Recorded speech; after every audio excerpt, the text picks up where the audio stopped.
Oh shit. 1 second. I forgot the most important part. I'll be right back. Okay, just chill. I'll be right back.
Okay, now it works.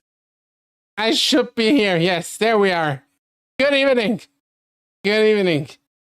Angel Dog is here. Charlie's here. His strategy informer. I also saw charity jumps. Exactly. Yeah, there's no charity today. You can't jump off. How's everyone doing?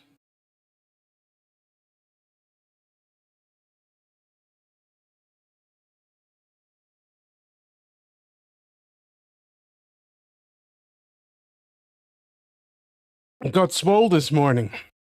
That is wonderful. I think getting swole probably the best thing you can do. Oh my god. It's like I forgot how to stream. Oh shit. Angel Dog, if you feel like that, you maybe should be, not do that.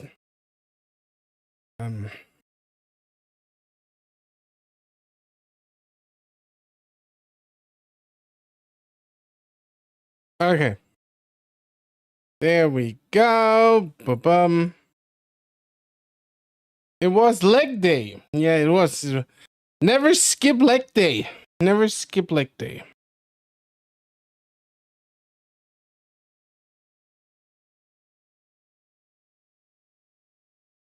Never skip the leg day.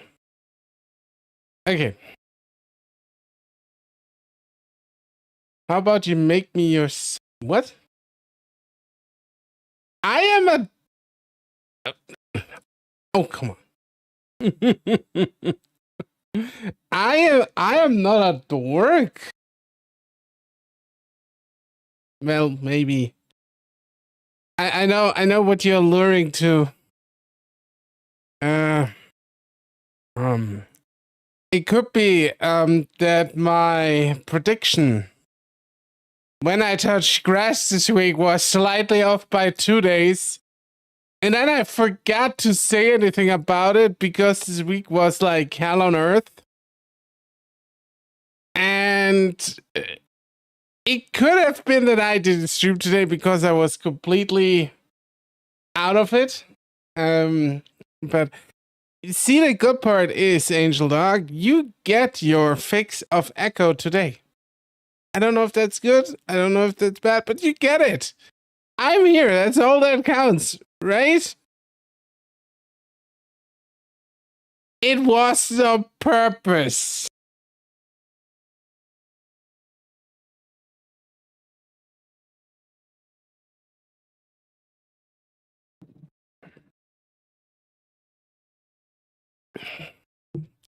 I was completely fucked yesterday, and I apologize. I would never do that.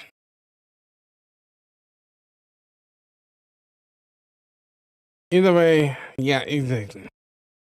We can do that together. We can brain rot together. I'm all for brain rot.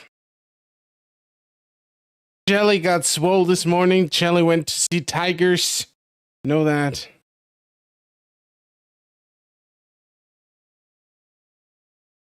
I'm already nice and sweaty. So yeah. But what I have right now is like a beer and an energy drink. And I'm just gonna indulge myself today.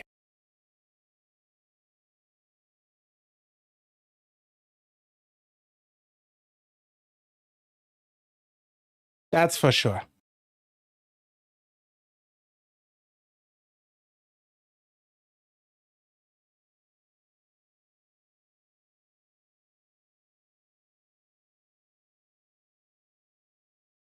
That is for sure.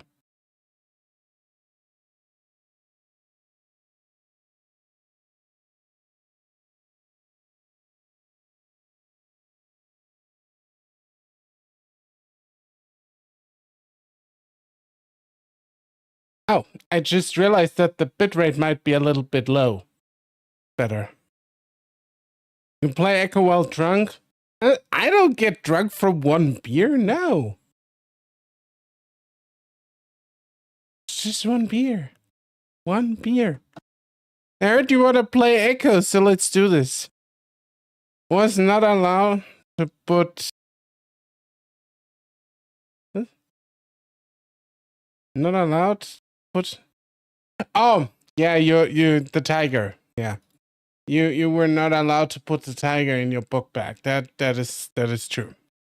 It probably doesn't even fit in your book bag. That is just a fucking fact of life. Okay, why is my entire setup just fucking dead? Okay, there's something wrong.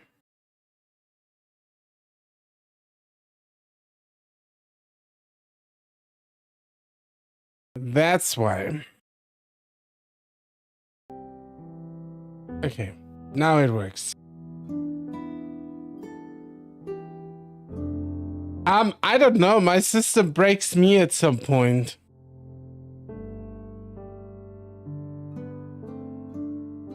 Yeah, I know the setup normally works, Angela. Come on. It's not like everything is just fucked right now. Just a little bit. Just a teensy tiny little bit. There we go. See, everything works. Fine. If the nice music that gets me copyrighted. we have me, we have Nori, we have the chat. Everything works. For the most part.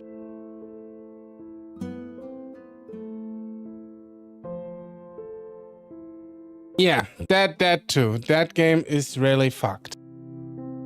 Okay. Let's load.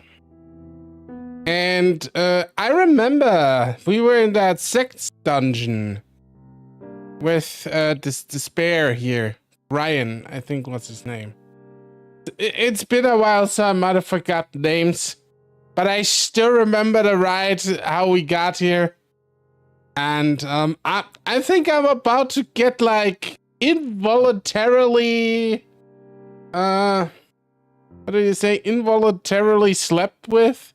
Is that a good description?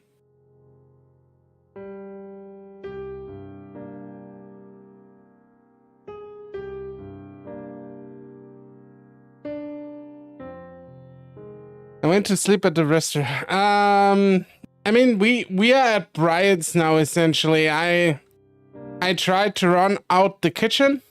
I slipped on a puddle of blood because Janice killed the cook, I guess.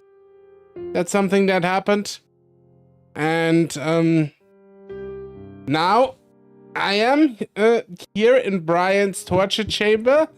He gives me vibes of Buffalo Bill. And yeah,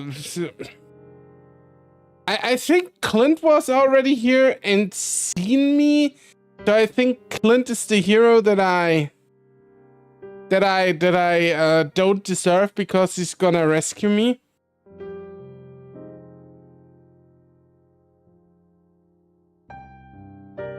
So yeah, let's go with it. Let's just roll. With one quick motion, the strap comes back down over my neck and my eyes widen. I grit my teeth and try to press my head as hard as I can into the platform behind my head to lessen the strain. It's not a lot of pressure, but it's enough to make me want to gag. I thought he was used to deep throating with Leo. Ryan chuckles again. See? You're probably only thinking about it's hard to breathe right now, but just trying to figure out how to make it stop. But... Orko, 3 years ago. Yeah, no. I know that feeling when you forget how fucked your shit is.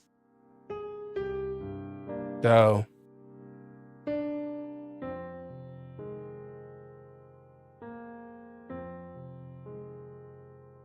I barely remember what's 5 seconds ago sometimes.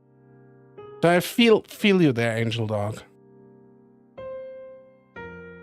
Ryan leans back, revealing a terror-stricken otter on the ceiling. His eyes bulging, his teeth bared. Now you see what's happening to ya. Your brain telling ya, yeah, this is really fucking happening.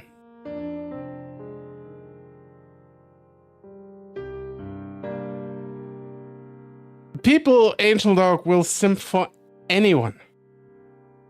There's like, I know there's like some dude that was like, did like a horrific crime and people on TikTok simped over him. Not like that, it's a fantasy person, like a real person, and they were like, oh my god, he murdered someone, but he's so fucking cute.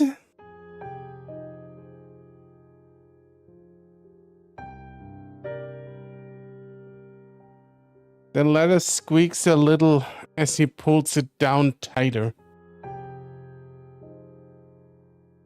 I start to writhe at this point, and I see my tongue sticking out. My face a mask of horror.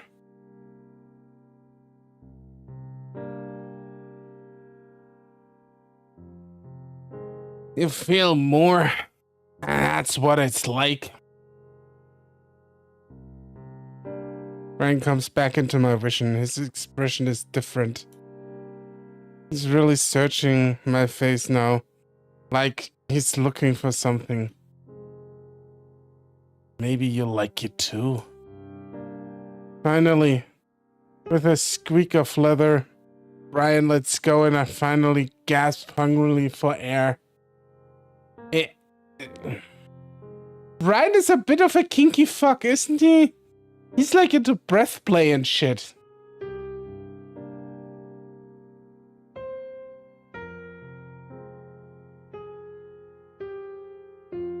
I don't know why Leo would do that, Angel Dog, but it's... we'll see.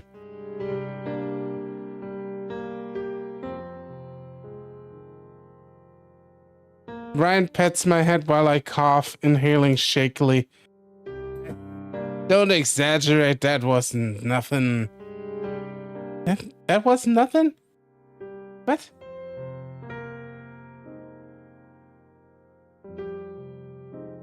He moves away again and slumps back into the couch, pulling at his crotch.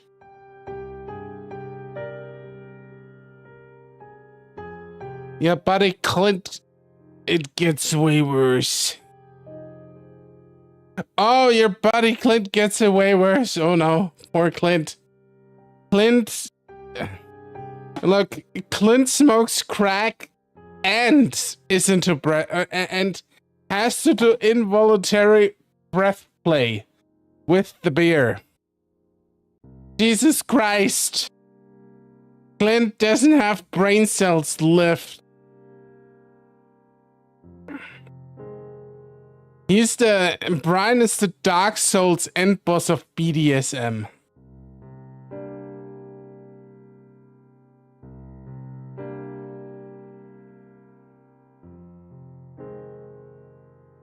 Oh, the human body can take a lot of abuse, H-Dog. I'm not surprised he's still alive. Or I guess the body of, people. I choose not to stare at the choking otter on the ceiling and instead look out the window, feeling fresh tears roll down my face. I'm not sure if it's from the choking or the black hole in my chest. I watch the leaves rustling around in the wind and think about where the others are, why no one's come to help me. Finally, I turn my head back to the ceiling. The blank expression has returned. And Brian continues to chuckle at his cartoons, and despite myself, I ask another question. Have you ever killed someone? For the first time, Brian ignores me. He probably did. I wasn't surprised if he did, honestly. Brian is probably a serial killer. He's like a weird BDSM version of Buffalo Bill. Just that he doesn't like wear the skin of his victims.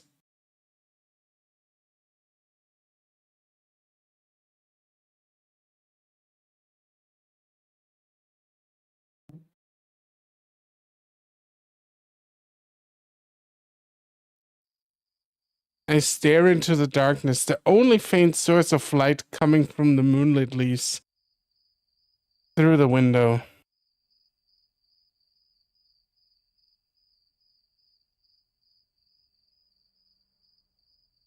I mean, that's pretty apparent that he probably did that, Angel Dog.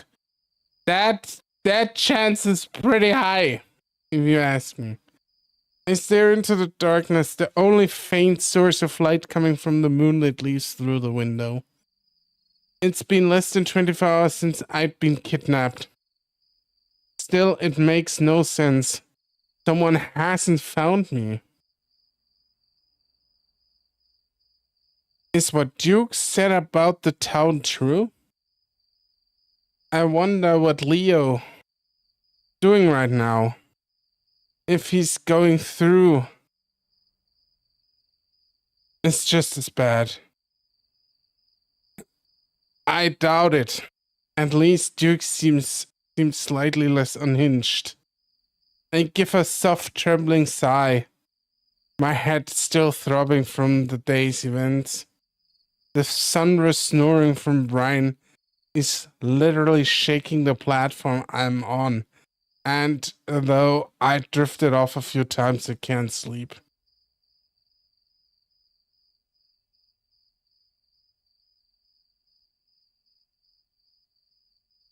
Sydney would do that. Okay. I drink on Sydney. Cheers.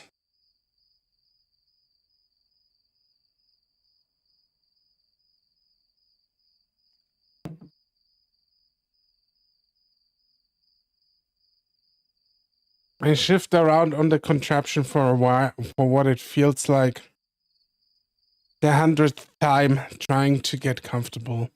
When I feel something. There's more in my right arm than I remember. Wait, there's more GIF in my right arm than I remember. In fact, it's incredibly loose. I paused and experimentally wiggle my arm around before easily pulling my hands out of the restraint. I freeze, disbelieving, not wanting to believe in. I freeze, disbelieving, not wanting to believe in case it isn't true somehow. Painfully, I crane my neck to look at my right arm. Though it's dark, I can see that my arm is clearly free. My elbow on the board, hand in the air. I swallow hard, listening to Brian snores again to make sure he's actually asleep. I try to keep my breathing even, not wanting to make any more sound than I need to, but I'm almost sobbing with relief at this point.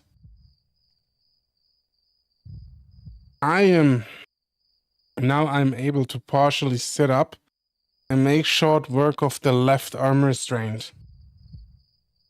Fully sitting up now, I do what the final 2 ankle restraints and slide off the table quietly. Did he?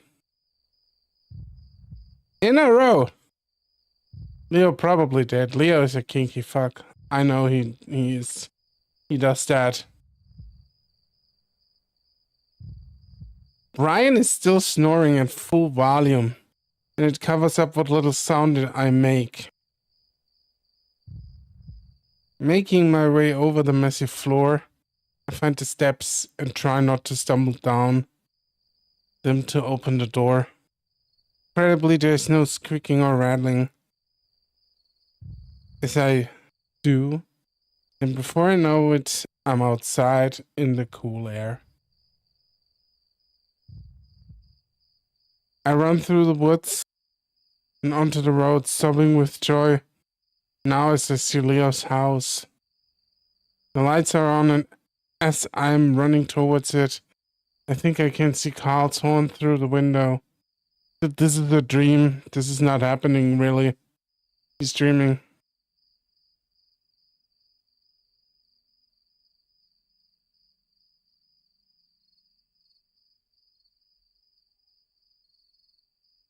I run up the steps onto the porch and bang on the door.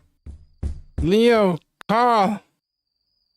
I got out. Open the door! I try to handle and it opens, swinging inward to blackness. I stare, trying to comprehend. You really fell for that? I hear my own voice, but it isn't me saying.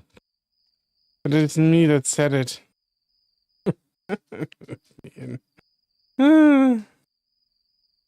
Instead, it's higher pitched. Like I'm hearing it from a video recording rather than my own throat. Then I'm sucked into the blackness and slammed hard back down onto a wooden platform. Boom. I said it was a dream. It was all too apparent it was a dream. All at once, I realize what happened, and my heart feels like it drops through my chest. Of course, a dream. I'm back in the hot, stifling trailer, and it looks even darker than it did in my dream. I close my eyes and start to cry quietly.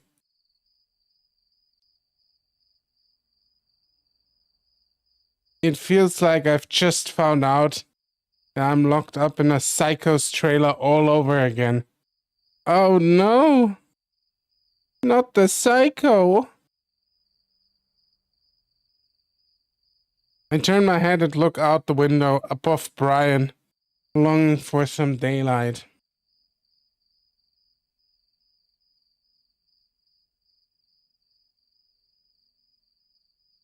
If it was Leo, I don't know actually. Like, do you mean they'd be tied up together next to each other?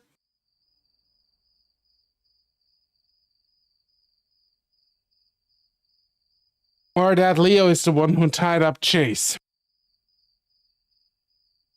And then I see 2 white eyes set against a black face staring back in it.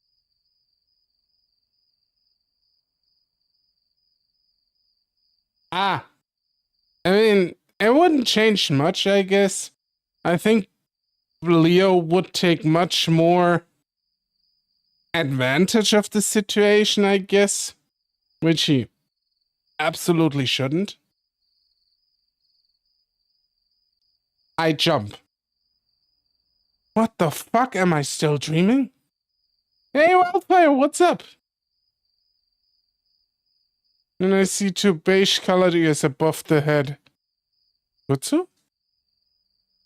I gasp again, quieter. Not much. I had a hell of a week. I'm just glad I'm live now and just have my people here with me and can just stream, read Echo, and talk to you. That's what it's all about.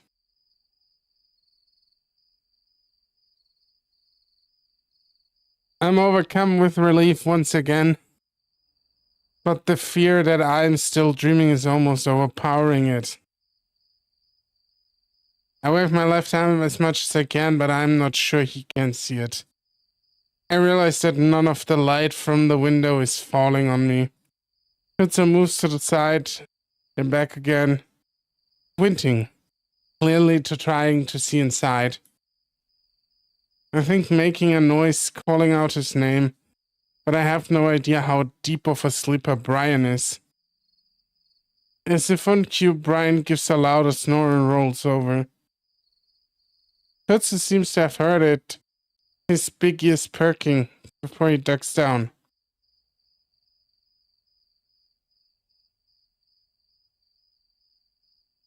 My heart hurts.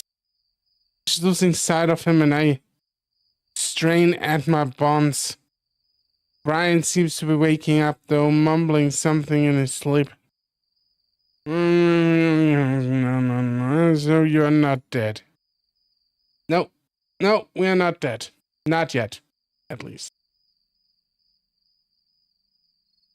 I mean, we will get to that too, Angel Dog. We'll find out how dirty they did him when I get to that route.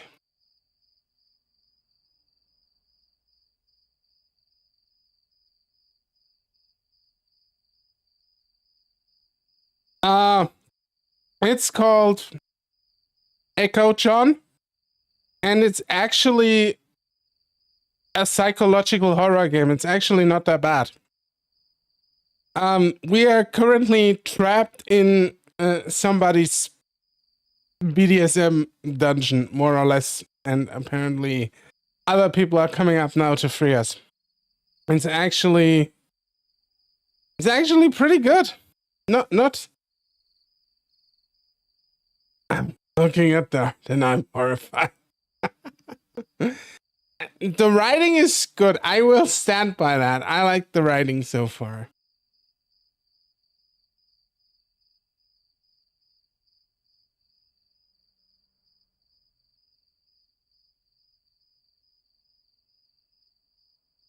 I pull with my right arm again.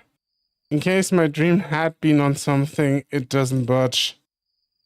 Fucking cunt.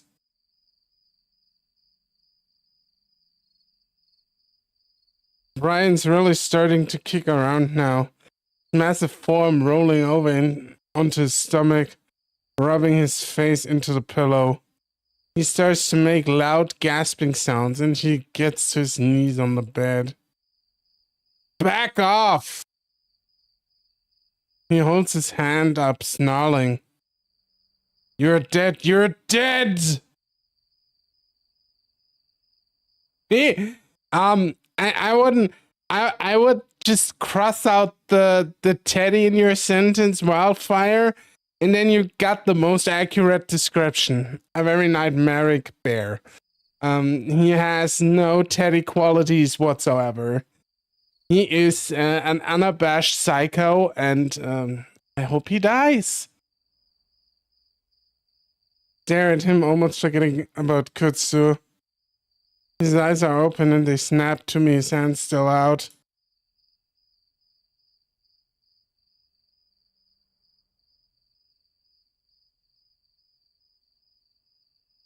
I mean, yeah. Nobody should ever get close to him. I think he's dangerous. No. His face is etched with horrors, eyes wide and wide in the dark. He backs up against the back of the couch as he continues to stare. I stare back at him, unsure of what he's going to do.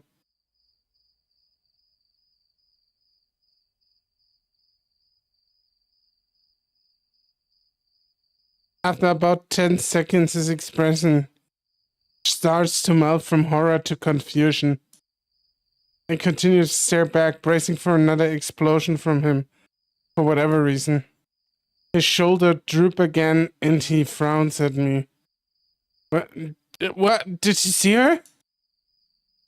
My mouth is dry, so I have to swallow a few times before I can answer. Who? Brian doesn't respond and starts to look around the trailer. I see Kutsu staring to poke his head up again. At this point, I've made it up in my mind that I want to escape tonight. Looking to go eat lunch. Enjoy lunch.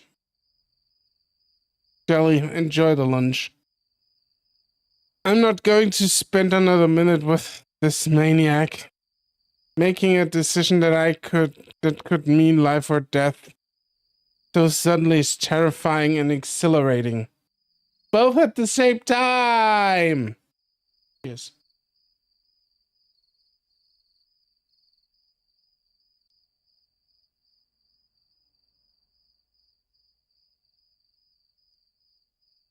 I don't give myself time to think about it.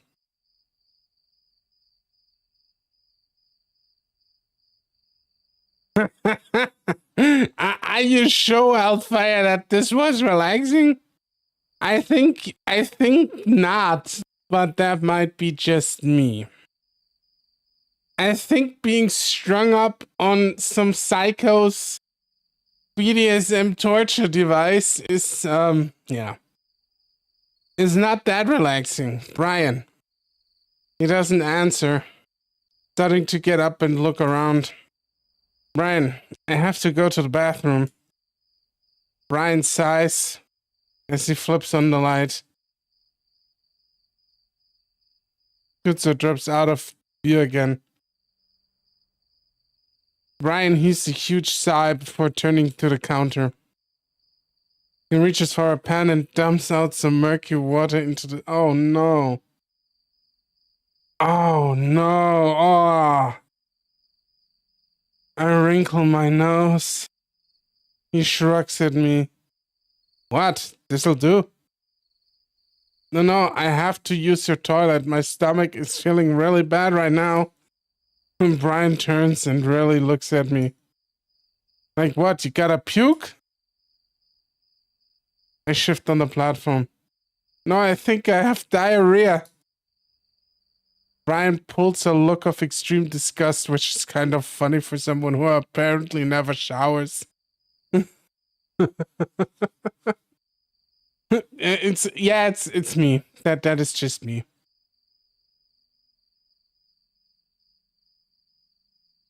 Definitely. Scat is too far for a chase. And for Brian. Brian apparently is also not really into that. Oh, come on. He glares at me like it's my fault that I might be sick.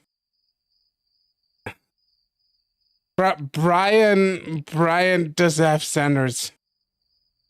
Now, not even this redeems him. Brian is unredeemable.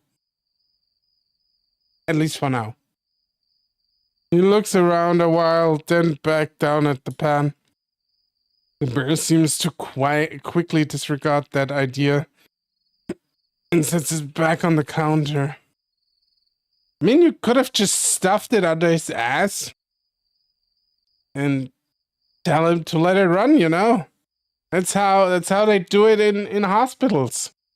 If you can't get up, just poop into a pan. How it works. If you try anything. No, I promise. I just really need to go. Brian grumbles as he starts to roughly undo my restraints. I take care not to look at his crotch as it's pressed uncomfortable close to my face. Orko, what the hell? What the hell? It's just how it works. As he pulls my right arm out, I gasp in shock and pain. I feel like a million needles are poking through it as he punishes my arm down next to my body.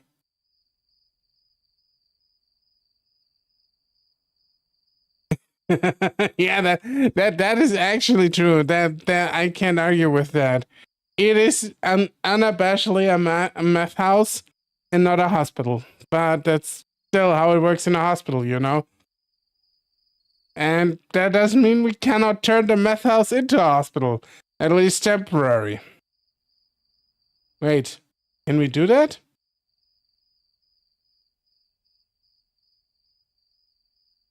Yeah, the brain rot is indeed working, Wildfire. Brian pauses as he watches me grimace in pain, and I worry he's getting off on it. At that moment, though, there's some rustling next to the window, and I try to groan over it. Oh, fuck! The bear looks at me, bewildered and annoyed. What? Now my dream seems even more ridiculous that I'd so easily been able to run off. Everything's fallen asleep. Just take it slower. Ryan sighs even louder and gets to work on my left arm anyway. This time he doesn't yank my arm out though, and lets me slowly move it on my own. Imagine, like, the blood flow must be so fucked up in your body and your nerves and everything. When you just lie in one position for the entirety of almost a day. Jesus.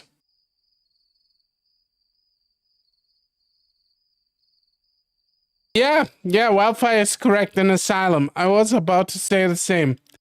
That is actually how it worked at one point.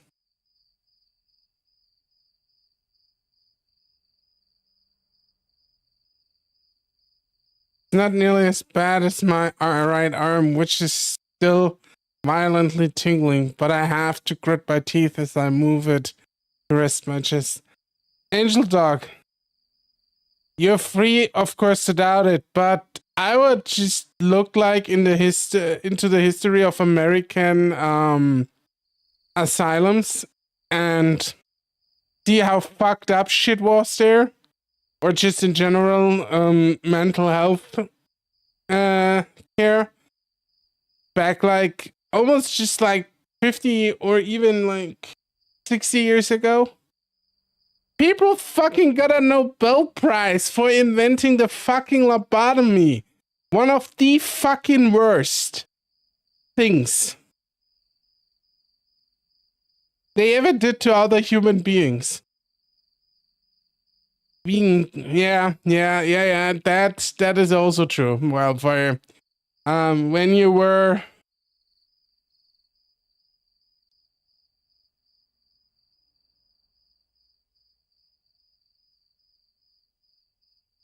it's always controversial when new things come out. Sir, this is Echo. Yes, it is.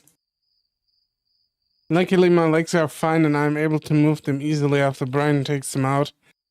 It makes me worry about what I'm going to try since I'm not nearly as strong as I should be. Brian is... Yeah, stop being a fucking twink! You know, Chase, bulk up a little bit. Yeah, then you can take on Brian. Got that. Oh, Brian looks so fucking rotten, dude. Brian is clearly on guard as he helps me sit up from the contraption, keeping his distance as he holds onto my arm. I sit there a moment, letting the circulation return back to my limbs as I try not to fall from the dizziness.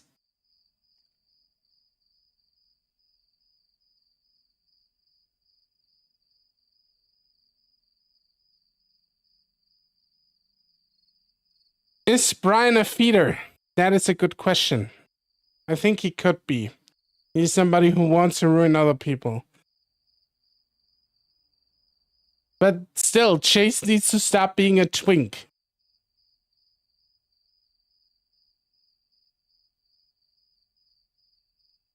You and Kutsu combined.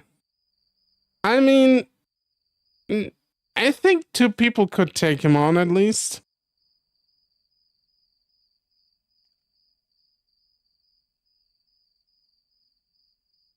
I doubt it, but I know.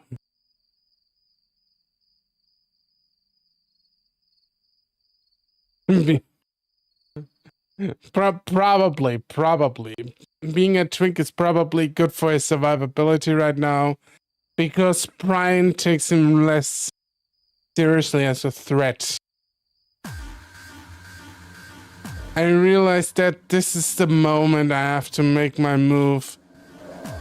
There's nothing nearby for me to grab, so instead I swing with everything I have to smash my fist up against Brian's face. Something cracks in my hands. Oh my god. He has broken his hand. Oh god, is he a fucking twink? He punches him and breaks his arm. I gasp and cringe and Brian grunts. Brian pauses and slowly brings his head up to feel the side of his face. I guess I'd hoped that I would be able to knock him out with one punch. You probably not.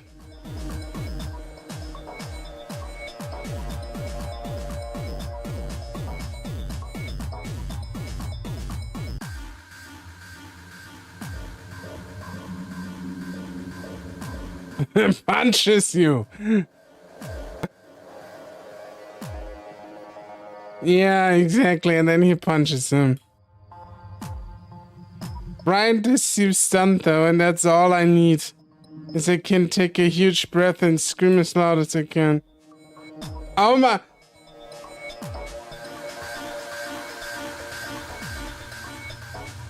Are you for real right now, Chase? Oh my god. Chase is not only... Oh my... Oh, is he fucking... Oh, what a fucking idiot. Oh, god. Oh, I can't believe this.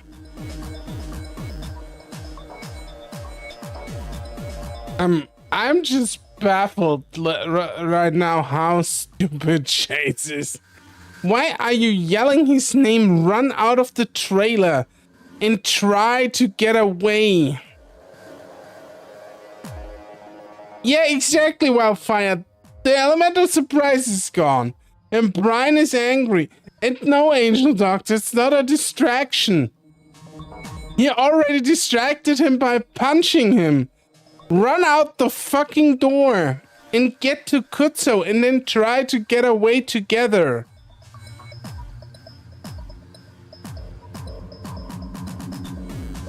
Brian whirls on me, swinging his fist along with him. I duck immediately, covering my head with one arm, the other still locked in Brian's grasp. He only partially misses his fist, catching the top of my head and my arm.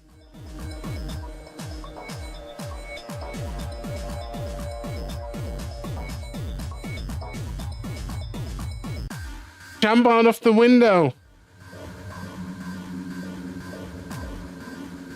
It knocks me to the ground and and even if that's the case, that the door is locked, Angel Dog, how is Kutsu supposed to get in?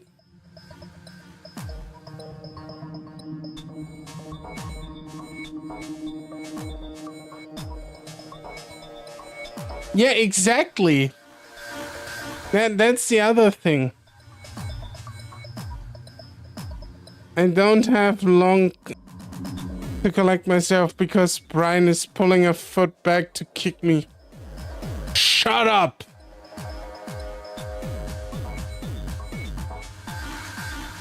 I roll to the side and start trying to back away while I'm crouched, but Brian yanks me up by my arm.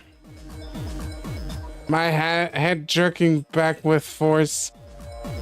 Now I'm starting to wonder if Kutza ended up leaving. If that's the case, then I'm definitely dead because there's no way I'm gonna break his grasp. As I'm thinking this, the door bangs open. Brian is in the middle of drawing his fist back when it happens, and he freezes looking over at the door. Kutzo stands there, eyes wide behind his black mask, chest heaving. He's scared, I can tell, but Brian's shocks give him the opening I was looking for. I reach between his legs and grab his ball. Ooh, those rotten bear balls.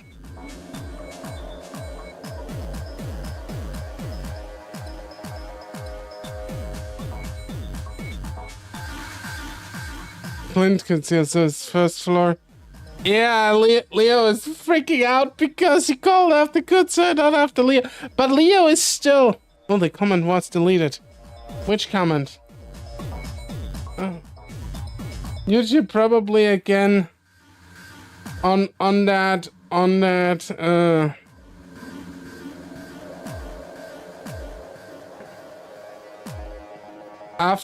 after Brian angry, I said dig out. Yeah, he's getting his dick's balls squeezed right now. Weirdly enough, the first though I have is about how fucking big it is.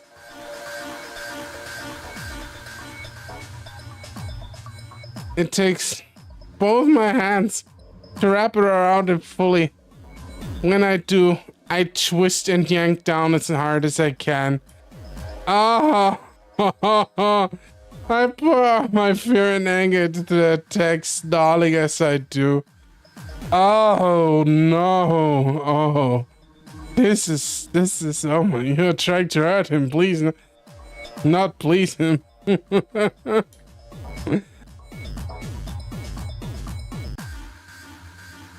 I cast testicle torsion. I cast testicle torsion. Testicular torsion, that was it exactly. As soon as I hit enter. The scream that Brian lets out is so high-pitched. I feel like every glass in the trailer is going to explode. This attack is all I have left. So when his retaliation comes, I don't do anything to defend myself. No, look, what you do is you don't stop attacking now. You just keep the script up as long as you need to. And if you need to, you just start stomping on those fuckers. He's never gonna use those again.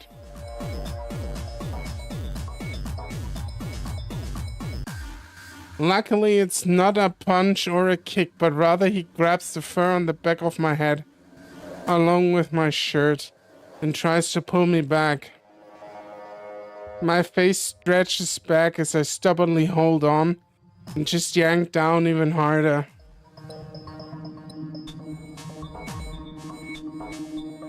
He got tungsten balls. Brian got tungsten balls made out of tungsten. That's cause...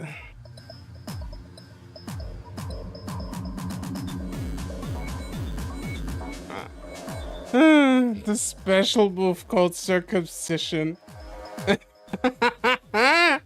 Ask Kutsu to grab a knife and you can use a special move called circumcise. Yeah, exactly. That one is massively brutal. No, it's not, Brian. I think if anyone deserves it in that room, it's fucking Brian. Oh no, don't circumcise him. That smell must be horrid. Just keep the foreskin on. It's not gonna help. It's gonna mask the horrible smell that's probably underneath it. So, maybe not. His sack is stretched and disordered so badly it's barely even recognizable as balls. Oh, God. Okay, just cut off the whole thing then. Yeah, I'm for that. Spray him. Spray him, yeah. Yeah, that would... there's a deadly amount under there. I agree, Angel Dog. There's a very deadly amount on... His screaming suddenly cuts off with the sound of a deep, sickening smack. Immediately, Brian's body crumbles onto me as he falls to his hands and knees. It happens in a way that he's splayed over me. His face inches from mine. New poison discovered. I've time to smell his gag-inducing breath before the sound is happening again. This time I see Kutsu swinging something hard from overhead and Brian's head jolts. See, that's how you do it. You just grab something and then aim for the balls in the head. I watch as his eyes lose their focus on me and he slumps down. I turn my head sideways as he comes to rest on my body, crushing the air out of my lungs.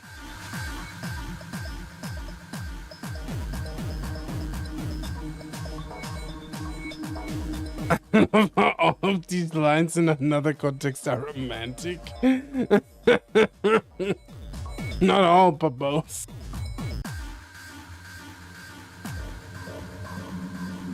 Kutsu is there immediately and pushes Brian's body aside to the point of being able to pull me out. I thought Kutsu wasn't supposed to pull out. He's above me, inches from my face. The first thing I know. Orko said is if we could do it with a bear twice his size. I would wrestle him. I would try.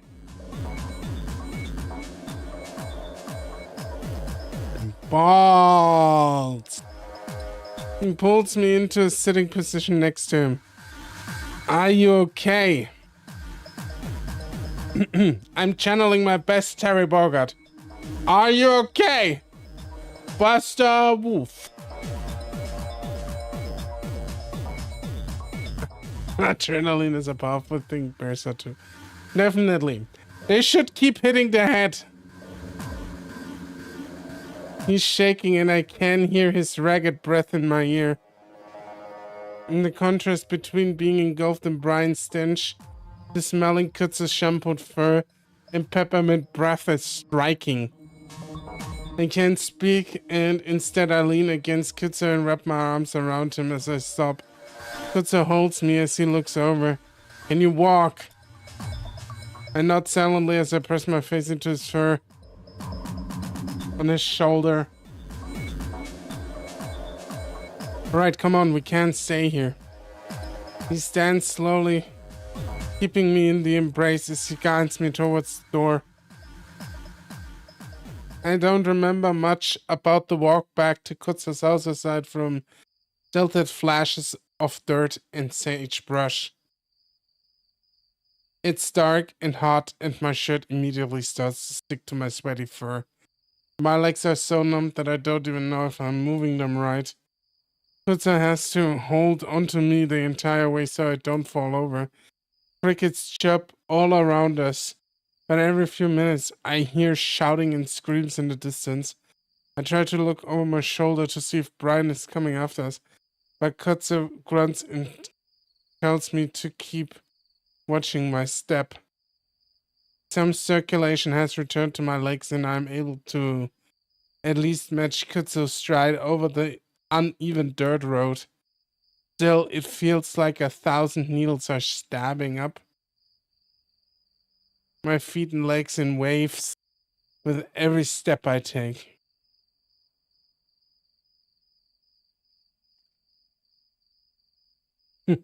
I mean, Kutsu is at least somebody who did something, you know? He helped Chase.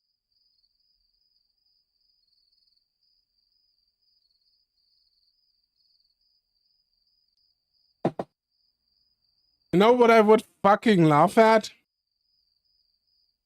If there is like an ending where Kutso and Chase fall madly in love and just leave this fucking place together. I mean, I'm gonna be honest, Chase doesn't deserve Kutso. No one does. But I don't know.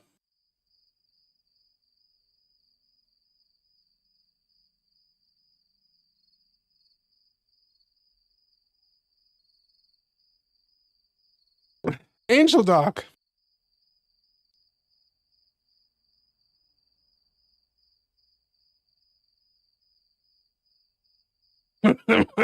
Say some stuff. Don't, Wildfire, just don't. Keep it bottled inside.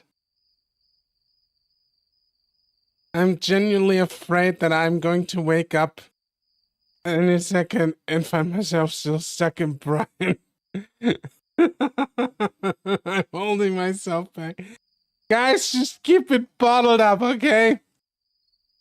It's gonna be a much better relief. Once everything is out here in the open.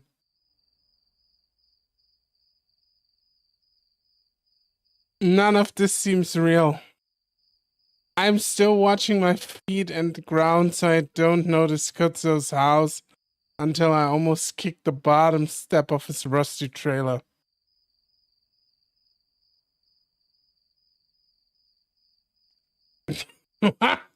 Dunching your Angel Dog, please.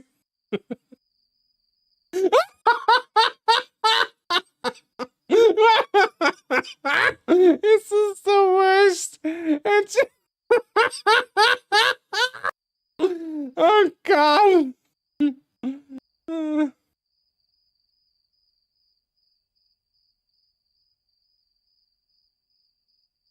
We stayed in front of his door for a while as the raccoon fishes through his pockets for his keys. Made extra difficult with me hanging on him. I can't stand on my own if you... Got it. Kutzo whips out a small gold-colored key before sliding it into the lock. Once we're inside, Kutzo immediately kicks the door close behind us, reaching the back to turn the deadlock. The inside of Kutzo's trailer is the opposite of its exterior. It's brightly lit and tidy, nothing like Brian's place. Imagine like... It's a little cramped as any trailer would be, but the furniture is arranged neatly and the kitchen is spotless. Everything looks way newer than the trailer is on the outside. This is how you take good care of your shit.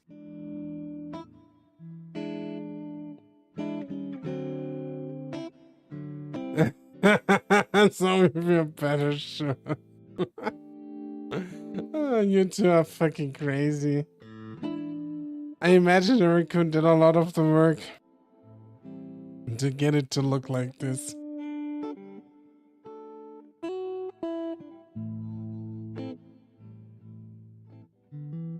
Oh, so tarantulas and TSR. Tarantulas? I had a pet tarantula once.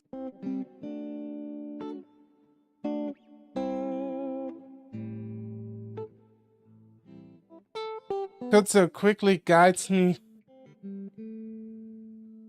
to a small loft seat and makes as if to lay me down. I put my hand against his chest, feeling my stomach turn. Wait, I think I'd rather sit up. Do you need anything, food or a drink? Kutzo's looking into my eyes with his dark browns. The brows above them furrowed in deep concern.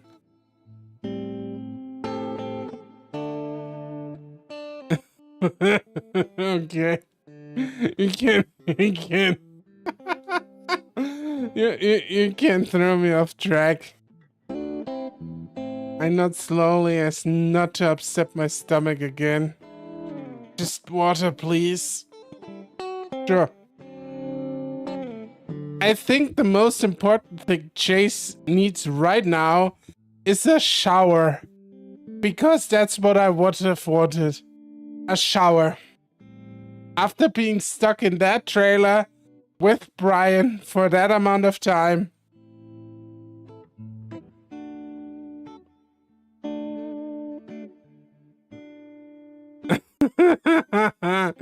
Resist, ancient dog, resist.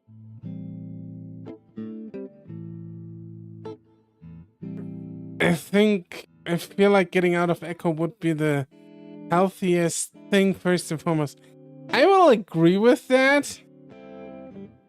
Because I don't think Brian will stop. I think Brian would be the kind of guy that wouldn't like who would follow up.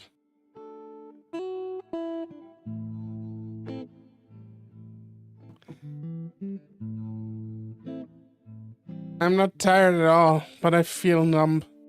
And not just physically. I mean, you went through a lot. My arms throb and it feels like the leather straps are still bound around my wrists. It even feels like they are being pulled by an invisible force. Like if I relaxed my arms, would float back up into that fixed position. I shudder, hugging my body, then look around trying to find something else to focus on.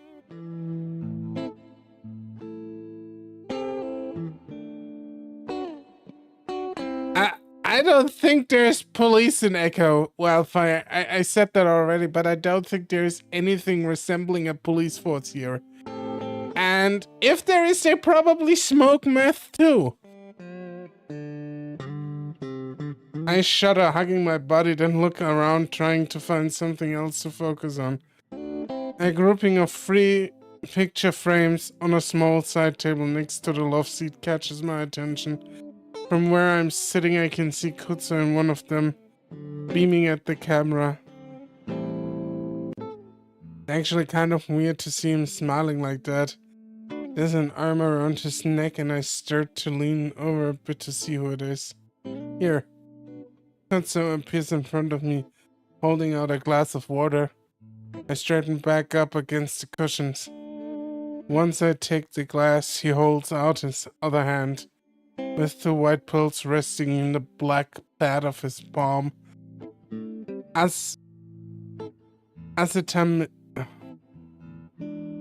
Jesus Christ. Shit.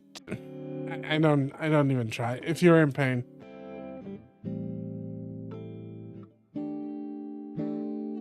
$16 to reach Echo.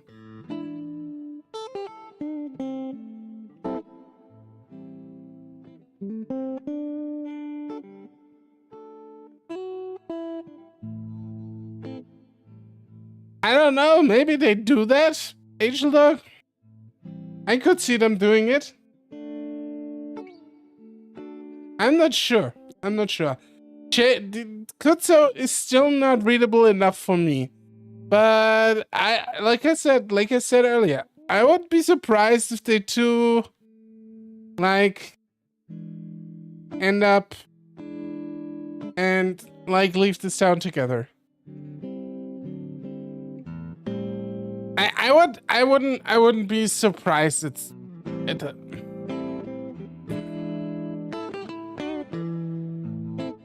For a second my stomach sours and I feel like it's gonna come back up. But only for a second. Kutsu steps back and watches me.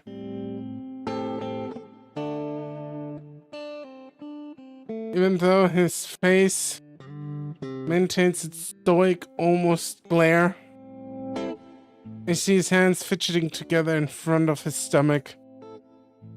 I nod weakly at a recliner across from me. Wanna sit or something? Kutsu seems to consider that, walks over to the recliner. He sits on the very edge of the cushioned back, rigid, continuing to stare at me. I take another sip of water, less this time as not to upset my stomach. It looks like he wants to say something but keeps silent, lips pressed together. Kutsu, just say it. Because you're the only sane person in this entire place. Kutsu watches me the whole time. What's wrong? Kutsu opens his mouth, then closes it, thinking before opening it again. Are you okay? Yeah, sort of. I mean, I'm not gonna die, I think. Yeah, he's sane. That's what makes him the GOAT. I'm not really sure if I'm completely okay. Everything still feels numb. My thoughts feel sluggish too, and something that's been nagging at the back of my mind since I got here suddenly bubbles up to the surface. Did you call the police? I absentmindedly reach for my phone in my pocket, but it's not there. I have no idea where it is at this point. It's probably up Brian's ass with vibrations on high. Was it still at Leo's house?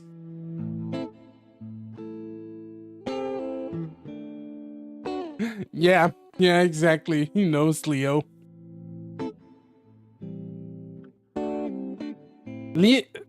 Chase loses his phone constantly. He loses his phone more than I do. And I never know where my phone is, at least around my apartment. I know it when I go outside because I have much more control over it.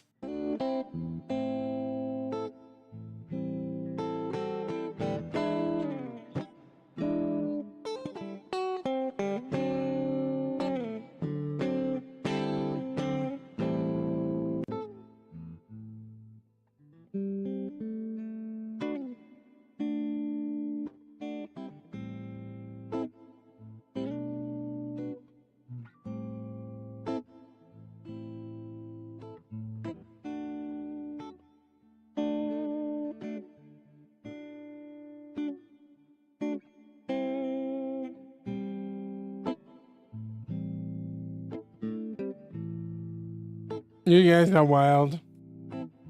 There's a tight look of concentration on Kutsu's face. Phones aren't working. Even my landline isn't working. My foggy brain tries to process that. It's in the name. Yes, I know. And I wouldn't have it any other way, actually. What? Why? Did the phone lines break or something? Kutsu shakes his head. I don't know. Should we walk to my car or something and drive to Peyton? And look back out of the pitch black window. We need to tell someone right now. Janice and Leo's still out there. Janice is fucking dead! There's no way Janice hasn't been found by now. There should be police everywhere.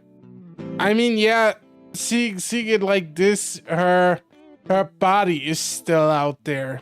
But she isn't. She's like up in heaven. Or down in hell, depends. I still remember when she was just pissing on the side of the road. That's just how it is, I guess.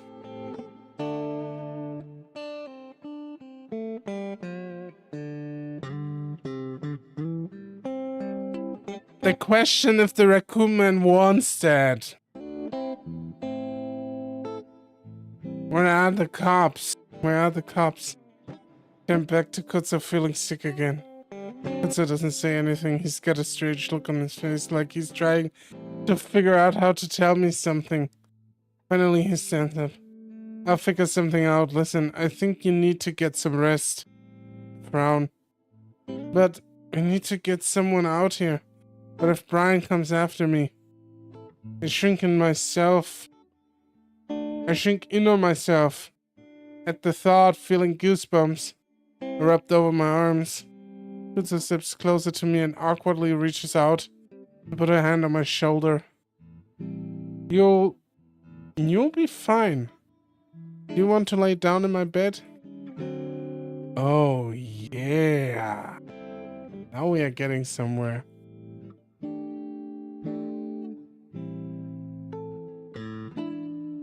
Consent is very sexy, indeed it is. Damn, that's a long time the cops haven't been around.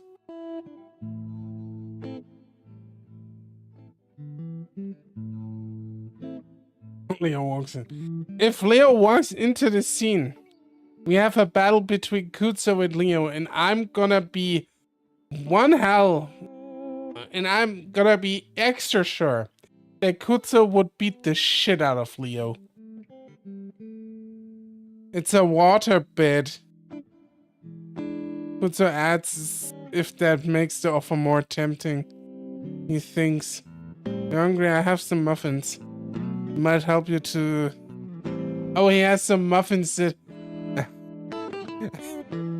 It might help you to get to sleep. What the fuck is in those muffins, Kutzo? I shake my head. What? No, I want to get the fuck out of here.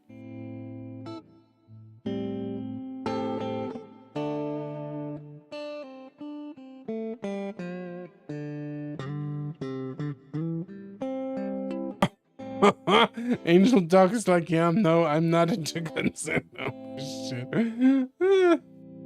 Angel Dog. Orko, what with you? Think small men can defeat bigger dudes?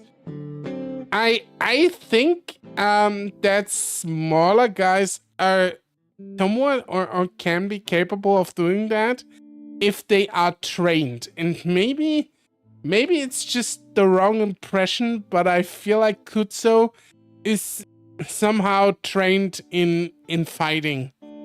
Might be wrong on that. I will take that L if I am, but Kutzo comes off like somebody who just fucking shanks a motherfucker if he has to. Yeah, exactly. He's military. Leo isn't. I think Kutzo would fucking shank Leo if he has to. That's why I'm saying that. I don't think for one fucking second that Chase can take anyone in this game. He couldn't even take Janice if he wanted to. Because Chase is a fucking twink. Trained in nothing. I go from character to character, you know? Exactly what Wildfire said. Small men can defeat bigger dudes if they know the right techniques.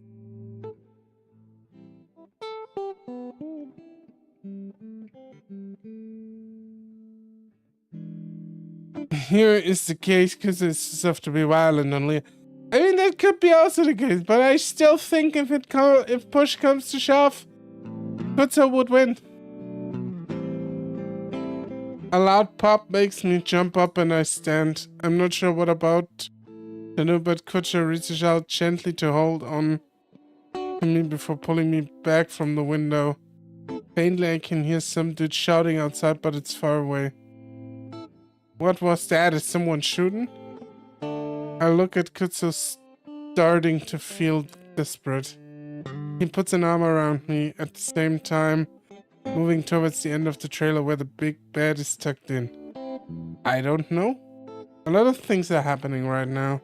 So I think we should stay here to be safe, okay? For now, at least.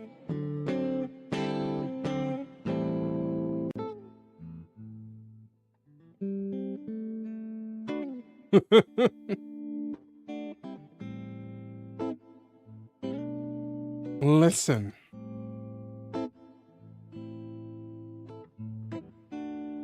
He holds me by both arms and I look back at him. You gotta trust me that we can't leave right now. I'll explain it all after you've rested a bit. He pauses. I can tell you're not really here right now. Here right now.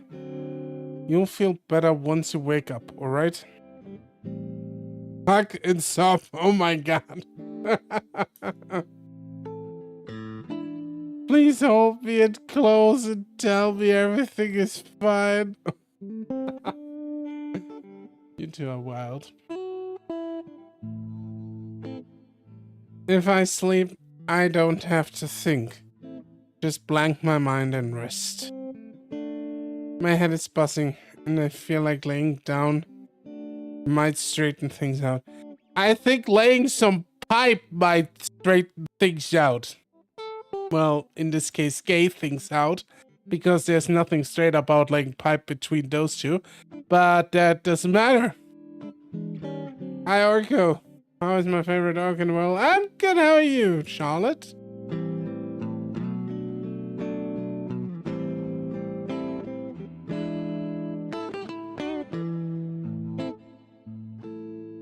It's straight off the DS. Okay, I can get behind that reasoning.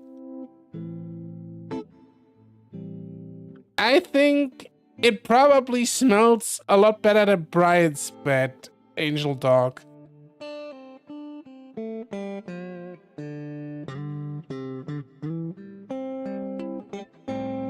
Yes, the letter D looks like it does.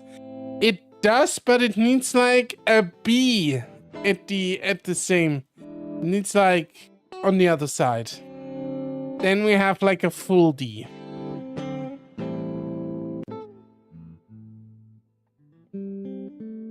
Nice. Good to hear that, Charlotte. I hope you're progressing wonderfully.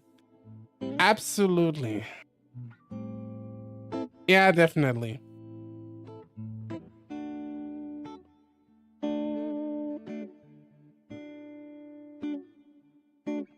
Kutsu gently but firmly forces me to sit down on the bed. Despite his slender build, I can feel the strength in his lean muscles.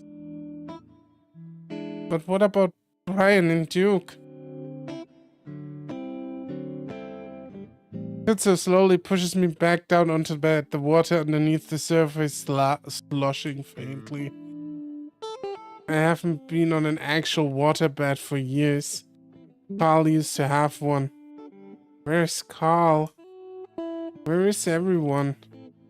I want to go back to the motel and find my friends again, but Kutsu seems adamant on keeping me here. You better listen to Kutsu. Let me test something.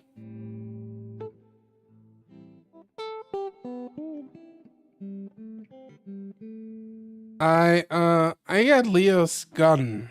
Saw it on the ground when I went to check on you guys. You must be able to tell from the look on my face that I'm not at ease, because he reaches out again to rest a hand on my chest. Still awkward, but it's comforting at least.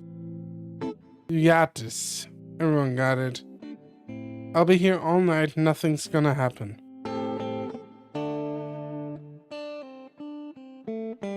I know that Leo is a gooner.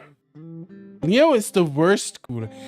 I mean, we saw that Leo was basically like, oh, you know what? I'm just Googling otter porn all the fucking time.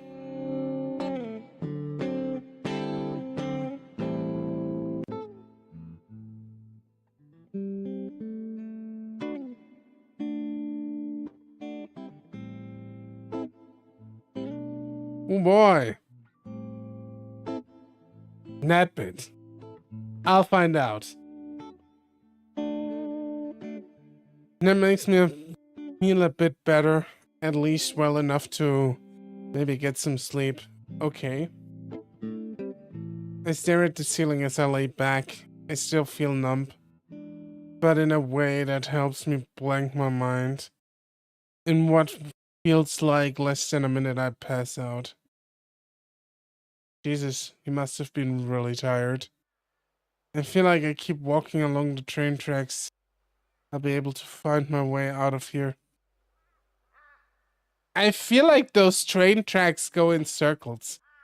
The one thing.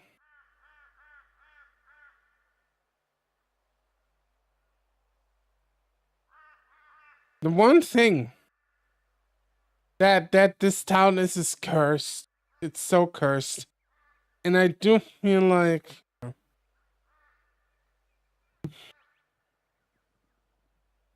that they are going to have, yeah. I make sure to walk in the middle, using the planks like stepping stones. The steel rails on either side of me feel like some sort of barrier, a protection to whatever it is that's out there. I feel the presence in front of me though, the sort of pressure that builds as I continue to walk. Looking up, I can see it. I can see that it's coming from that weird grove of trees that bunch up around the train yard. Something is crouched in front of that grove, staring at me from the trees. I keep walking though, because for some reason I don't feel like I have anything to worry about as long as I stay on the tracks. I notice something else behind the hunched figure. A few bulky objects hang from the trees. It's always the friends we made along the way. Wildfire, always. And yes, some ghostly apparitions are fucked there too. It's true. I know what they are before I can make them out.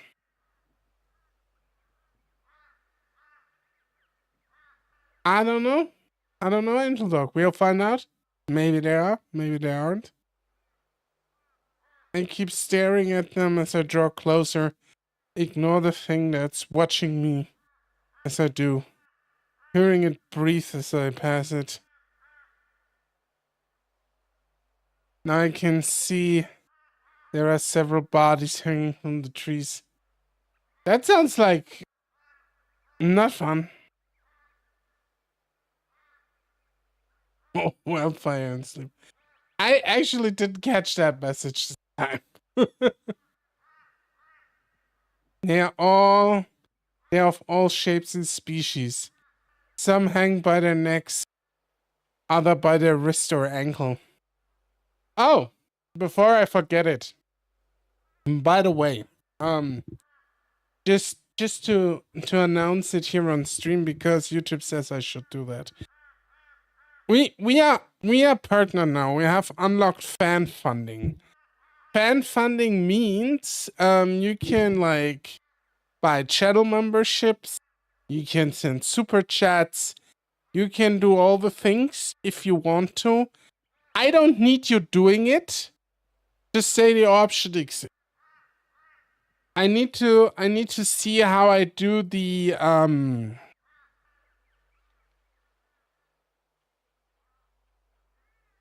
how I utilize the channel memberships.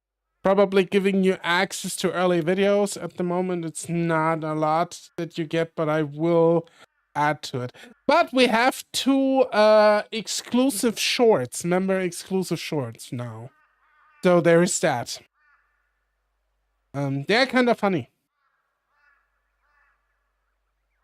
One of them passes me within a few feet and I notice that it doesn't have legs. Both of them cut off at the thigh. Oh. It's that guy who lost his legs on the train tracks. It's a wolf, and he dangles by one of the stumps. Blood stains the dusty cream-colored pants and shirt all the way up to his face. They're passing me slowly turns on the rope, as if he's following me. As if he's following my progress. I look down at the corpse's face, the mouth hanging open, eyes wide. It's like he wants to tell me something important. I can feel my body again, but it's numb and heavy. Open mouth on a corpse, yeah. There is nothing that you are able to do with it. The killer knew thick thighs save lives. The killer was a genius.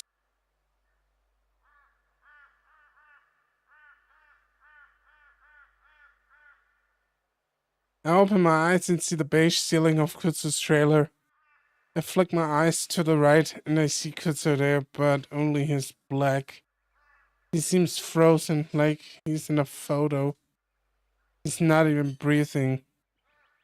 I can't see the window very well from here, but from the small corner I see eyes. Oh no.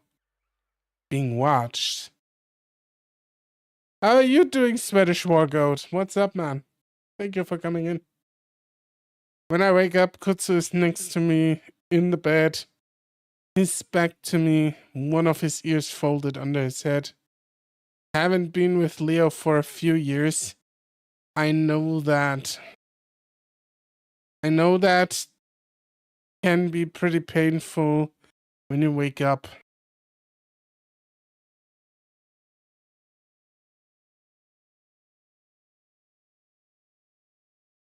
I'm glad that all is somewhat well worked out. I'm doing okay.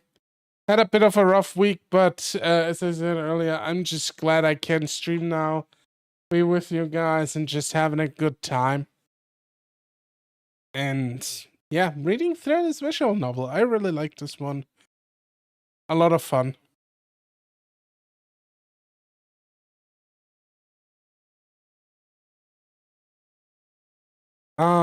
Yeah, I love when ghosts stare at me, Angel Dog. I want to share this. What do you want to share?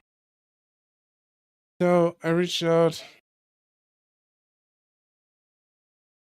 3 times sleep paralysis in a row of 2 days. Holy shit! Oh boy, that's not good.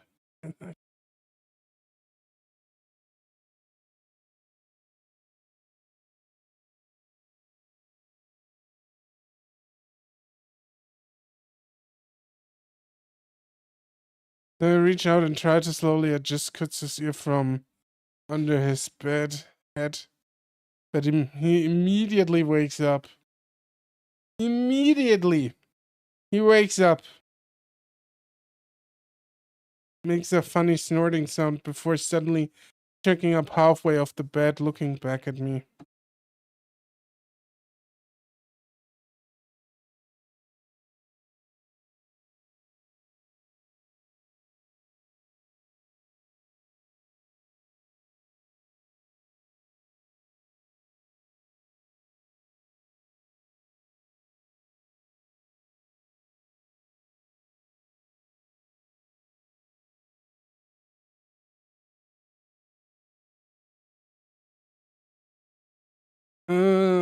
And he's shirtless. Oh my, shirtless.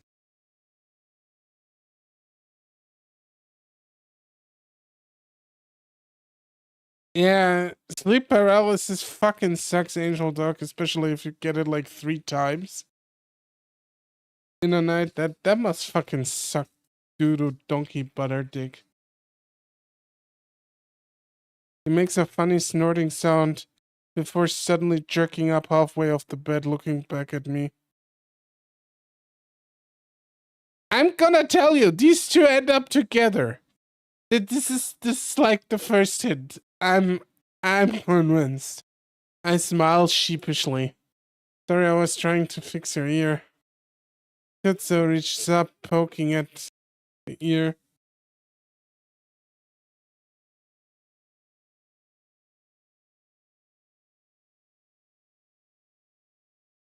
Shush. Ow, thanks. I notice on the bedside table there's a small plate with what looks like a blueberry muffin on it. Wanna kill one ear? I retract my statement. Yeah. Anyways, we are knee deep inside of the. I notice on the bedside table that there is a small plate with what looks like a blueberry muffin on it. Kutsu notices and reaches out for it. You want to eat? I ate a couple earlier myself.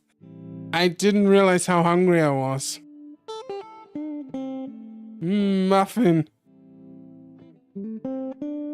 He lowers his ears. Still one left. Man at Arms, how you doing? How's everything on your end? Thank you for coming in.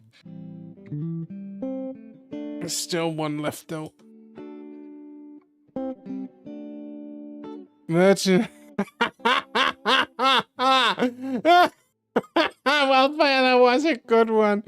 Virgin TV dinners versus chat muffins. I love that one. That is such a good line.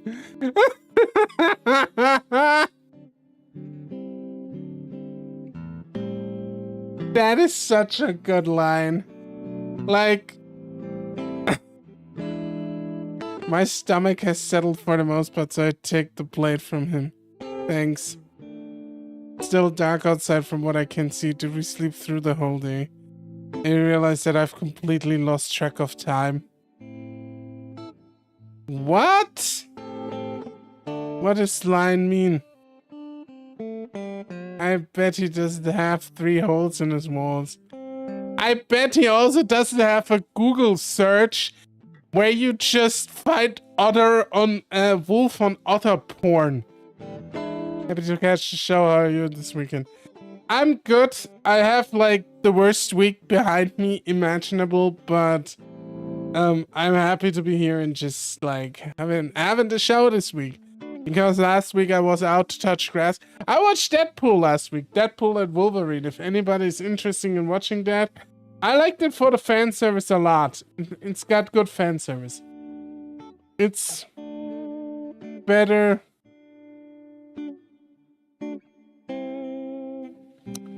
than what I expected. For the most part. But yeah. Pretty legit.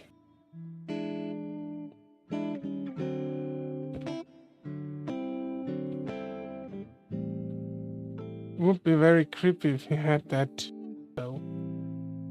It's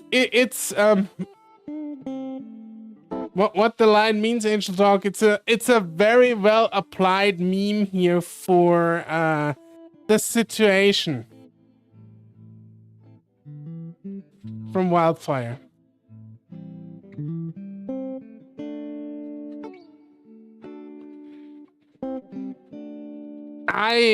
I don't think that Kutsu would do that. I can't imagine him doing that, Angel Dog, because Kutsu is more a very reserved guy.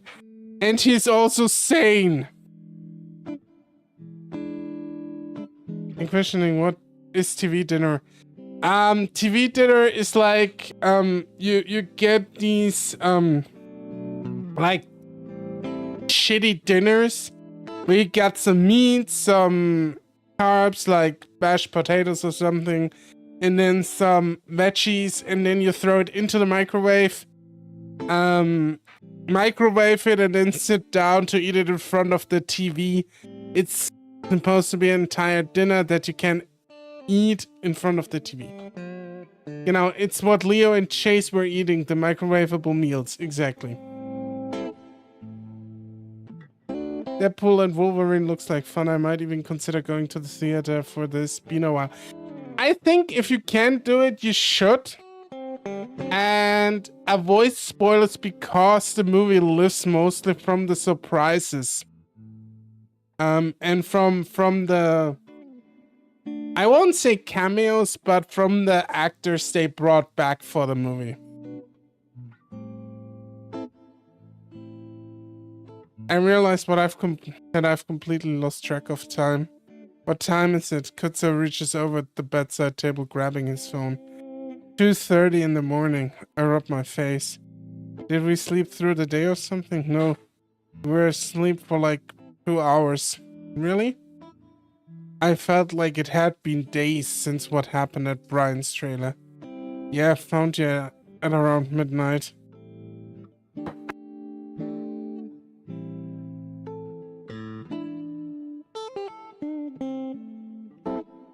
Kutsu turns nimbly on his rear and on the bed facing me with his legs crossed.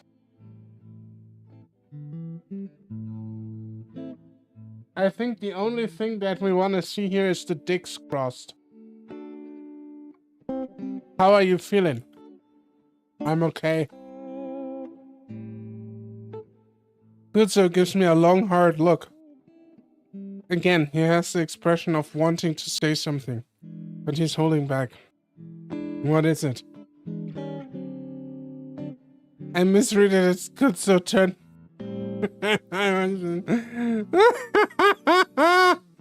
No, night guy, if I happen to have another... I'm echoing. No, you're not doing that, Angel Dog.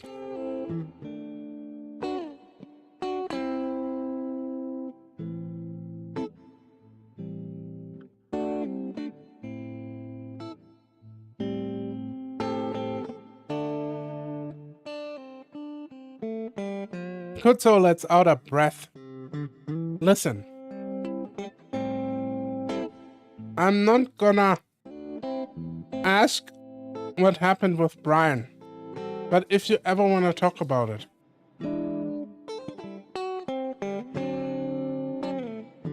Talking about Brian is the last thing I want to do, and I can feel the threat of violent shivers coming up my spine just thinking about him. Kutzo reaches out one of his black hands and rubs my shoulder. Awkward and comforting as always. I've been through some stuff myself. Kutzo catches himself. Not saying I know what you went through, but I know how it can feel having something really fucked up happen to you. Aw.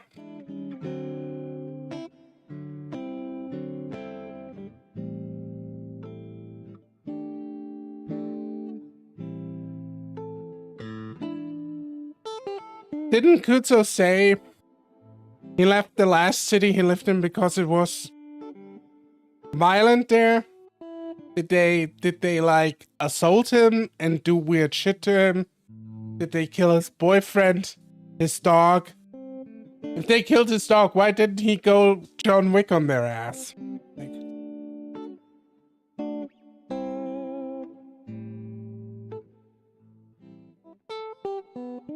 what?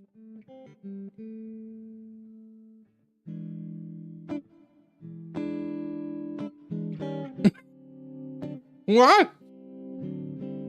I mean, Kutzo is at least respectful, you know? He understands.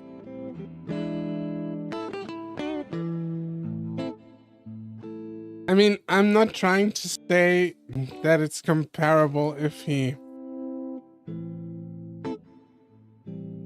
Kutzo trails off, seemingly stunned at his own lack of decency. For the first time I left that trailer, I feel a little bit like laughing. I reach up to rub Kutzo's own arm, feeling like I need to comfort him now. No, it's fine, man. He didn't do anything like that, at least now, not now. How he would think.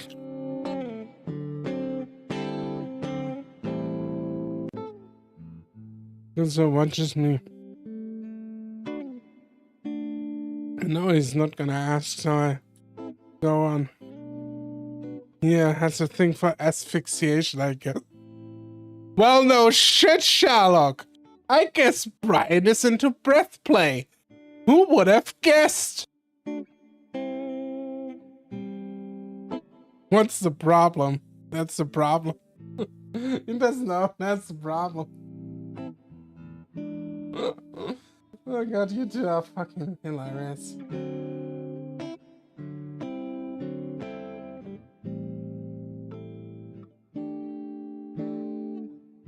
Oh jeez.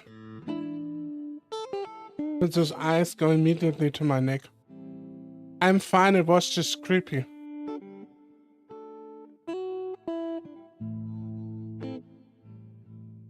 Brian takes your breath away. He actually does.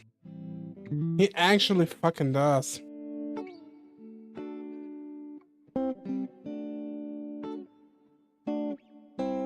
And he's getting off on it.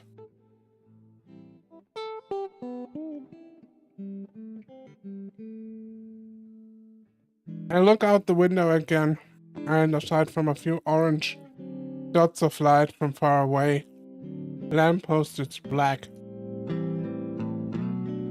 So, can you tell me what's going on now? Tutsu runs a hand through his head, her sighing heavily and looking out the window with me. Sure, you don't want to wait until morning? I really don't think I'm gonna be able to fall asleep again, honestly. Tutsu continues to stare out the window, and that's when I really start to wonder what it was that I missed. So, yesterday, about noon, is when I saw some weird stuff going on. Tutsu looks at me.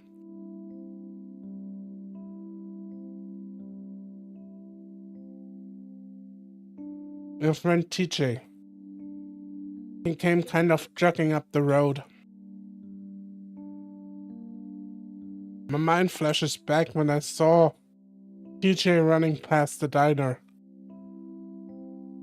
I hadn't had the time to really figure out what he was doing before Duke barged in.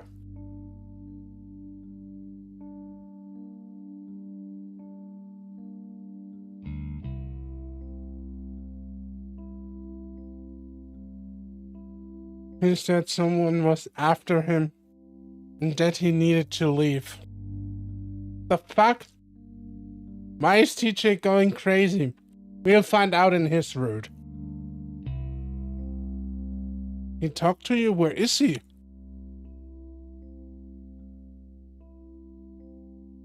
I feel the fur pricking up all over my body. That thought that TJ might be out there somewhere in the chaos is terrifying.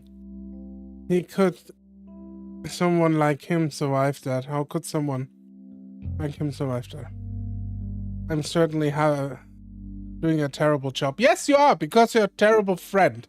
But we had that already last time. Always remember, kids, Chase is a terrible fucking... I'll be right back.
Alright, I'm back.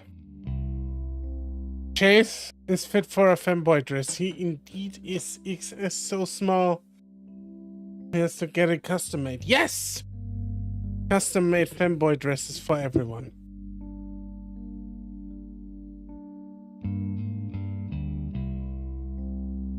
How could someone like him survive that? I'm certainly doing a terrible job. I don't know. He asked me if I had a car, but I don't, so he kept on up the road. Up the road? There's nothing past Kutz's trailers aside from Carl House. And that's over a mile away. I mean, then he went to Carl's house. You can walk a mile. It's not that hard. But Carl doesn't have a car anymore. Maybe he's just staying with the Ram. I hope that's the case. After he left, though, is when things really started going crazy. Kutzer shakes his head. You know Dale? Yeah. Dale is the only otter in town now that my family has left. He was walking up the road with a fucking shotgun, pointing it around and stuff. Oh my. Dale sounds like a crackhead about to crack. Is that out of the ordinary for Dale? I want to get back to the topic of DJ. DJ, if he went up the road away from the town, we could still find him. But he was bleeding, had cuts on his legs, and his jeans were all ripped up. Oh. I feel like, what's his name? The otter, Dale, was looking for TJ? Like, I get like the sinking feeling he was. But he knocked on my door. I didn't open it, but he yelled through it saying there was a meeting in the center of the town. Was that a crackhead party? Kind of meeting. A fucked up one, apparently. Anyway, I went over to Leo's house to see if he was home. And then I saw the window. Kutzer rubs the back of his neck. He's lowering. Obviously, I knew some bad shit had happened, but I had no way of knowing what. Anyway, I went to the town center hoping I'd see you two there, but just getting there was crazy. He looks back at me. Jeremy's house was burning and Jenny's house looked like it had been broken into too. Jeremy's house? That was Jenna's house. Ah. Didn't run into anyone until I got to the townhouse. The whole thing is just getting bigger and bigger. While I'd be with Brian, trailer, man, this place is hell. Why didn't they call it hell instead of Echo? That would have been more appropriate. No?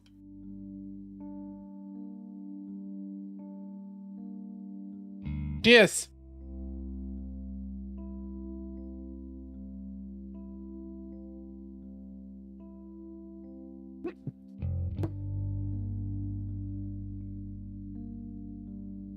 While I'd been in Brian's trailer, everything had been falling apart outside. But why? What's going on? Kutzer shakes his head. I still don't know. Even after they told me.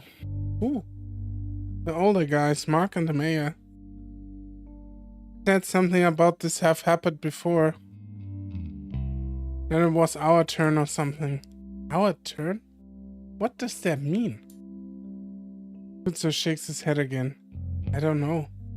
They just said it happened to their grandparents. That we had to be ready. I think you just should leave. Ready? Did they tell us what to do? Said to pray. Is that all they told you? Basically. Acted like there was nothing we can do about it and Kutzer pauses. What? They also said we can't leave and showed us a body. Kutsu stops talking. I stare. Like a dead body. Kutsu swallows and nods. Kutsu doesn't strike me as somebody who swallows. I think he's the one, you know. What is going on? I feel my voice rise in pitch and Kutsu puts up his hands as if trying to quiet me down. I don't know, but there was weird cuts on the body. They said we can't leave because something out there will stop us if we try to leave the town. Oh my. Spooky. Is this Silent Hill or what? I stare at Kutsu. Like a serial killer or something? They wouldn't say. They acted like it's a monster. Well, then they are lying, right? Kutsu is quiet for a moment and shakes his head. After everything I've seen, I just don't know.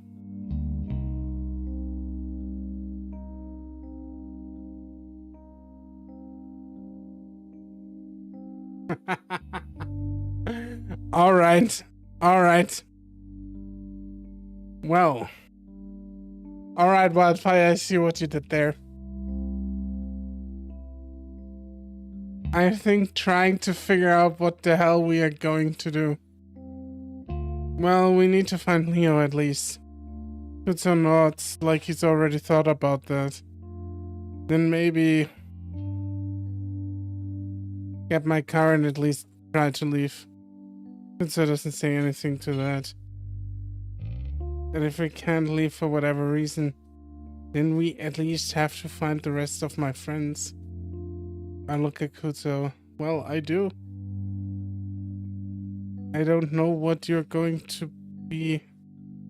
Kutsu gives me a wry smile. Well, I don't have anywhere else to go aside from out of here.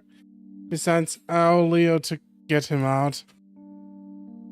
I feel a warm rush of relief flow over me, knowing Kutsu will be with me. Oh, really? I don't think I'd be able to do any of this alone. So we're gonna get Leo? So nuts. Well, I am at least. You should really stay here, get some more rest after what you went through. Of course I'd stay here and hide until Kutsu comes back, but Leo tried to save me back at the diner. Risk his life to do. After everything Leo had done for me, I owe him too. No, I'm gonna go with you. Kutsu shakes his head. I don't think so. It'll make things easier if it's just me.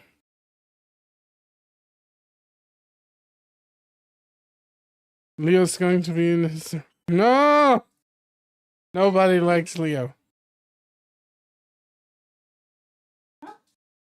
Kutsu shifts, looking toward the kitchen. Besides, I'll have Leo's gun with me in case something goes wrong. He was my boyfriend. I can't just sit here while you save him. Kutsu pauses. Listen, I know Leo and I know he would never want me to bring you into something like this. I actually agree again with Kutsu here. I feel like Leo would be much more angrier if Kutsu brought Chase along. I feel like we already established, Kutsu sanest person in game.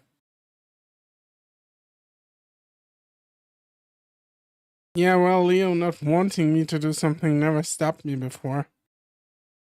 Getting defined like that, like this, is making me feel better. It gives me a purpose again. You don't have a purpose, Chase, other than being a twink. It's just how it is. Kutsu looks like he's about to shake his head again, but I continue. Besides, it might help things. One of us could go in while the other distracts Duke or something. Kutsu looks unsure, so I press my advantage.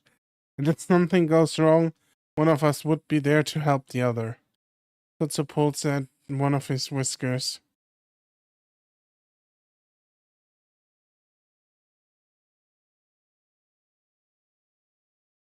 And the cluster causes. Oh my god. Someone is left behind situation. I mean, I do commend Chase at least a little bit here, because he actually seems to be worried for once about his friends. I mean, took him like long enough, like 2/3 of the fucking route, but at least he's worried for someone. He's worried for Leo, that fucking psycho. He's also worried for TJ apparently, but he's like, yeah, I already forgot about TJ. Maybe if it's just Duke there, you're still funny. He might not even be there. He might be at Brian's trailer or somewhere else around town. Puts his eyes and looks me right in the eyes. Are you sure you want to do this? I'm not, but I'm not anyway. Somebody's going to get shot. Sunday. I don't like this broken window at all. We try to keep off the road in the brush on our way to Duke's house. Oh no, the window is broken. Despite our situation, the biggest thing on my mind right now is ticks. Why do you worry about ticks, you fucked up asshole? Funny how the mind works. The faint shouts and yells coming from the town are more frequent now. Another pop comes from that direction. It's like shooting everyone out. It's like, I misheard ticks. Didn't it say ticks? Yeah, it says ticks. Another pop comes from that direction. It reminds me of the gun Kutzer has tucked into his waistband. Don't tuck guns into your waistband, kids. Please don't get a holster. He's never used one before, and it took us a solid couple of minutes to decide if we should even stick it there. Another pop. I can't help but to think that's where the motel is, where Jenna might be. Here, though, not much is out of place aside from the smell of smoke on the breeze. That is until we come across a body hanging from a tree about 100 yards from Duke's house. I'm the first to notice it, and when I do, I gasp and instinctively reach for Kutzo. He catches my hand and looks up as he holds on to me. It's high up, maybe 50 feet, but from the markings on the fur, I think it's a fox. Oh, Jesus. Kutzo whispers next to me as I look away, feeling my stomach turn again. What the hell? How did he get up there? I look back and see that he's hanging by his wrist. I don't think he could have done it by himself. Oh, no shit, Sherlock. He probably didn't do it by himself. Yeah. We both stare at him for a little longer. Long enough to notice the long vertical slash down his back. Those are the same cuts I saw on the other guy. Kutzo whispers distractedly. But who put him up there? Kutzo's silent. Kutzo's silent and I keep staring up at the guy. The first dead guy that I've ever seen. Suddenly all my motivation to get Leo starts to evaporate. Oh no. No.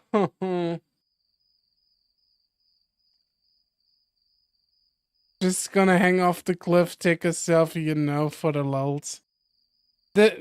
I mean, Chase could have his very own Logan Paul moment right here. Right now.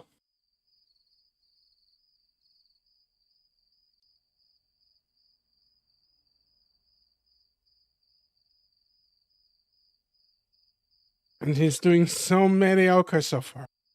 Yeah. Yeah, he's not doing good. Do not take pictures for the project. Kutsu rests a hand on my shoulder and I jump. Sorry. Kutsu pats me. You alright? I'll take you back, okay? Sounded like the best idea in the world right now. I hesitate. And I think about Leo.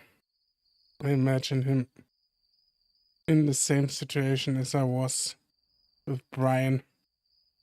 Duke didn't seem as fucked up, but I have no idea what he's capable of.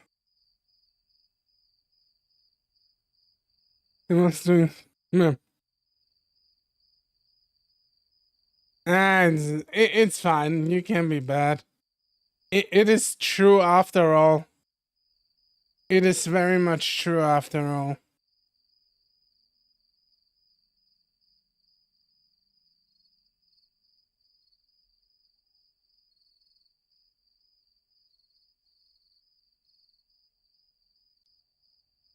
I thought it makes it feel as if my heart is dropping through the ground. So I grip my teeth and shake my head. No, I'm okay. You are lying. Hudson looks at me closely, then nods. Okay, let's move back towards the road, though. I don't think anyone is around right now anyway. I want to move forward towards the road too, mainly because I'm actually starting to worry that moving further away from the town really is dangerous. Nuke's house is dark as we approach it. To get close though, I see a flash of light from a window well. That house looks way too good for a crack shack. We both crouch next to the house behind a small cluster of sagebrush. Alright, so all I can really think to do is knock on the door, see if he's there. I swallow. Oh, I bet you do later on. You'd say hiding, of course. But if he does come out, I don't know. I may try to put him down right there. Then I'd come out and help. Kutsu lets out a low chuckle. Yeah, but again, I'm not sure if that's what I'll do. We might be able to talk him out of this. Yeah.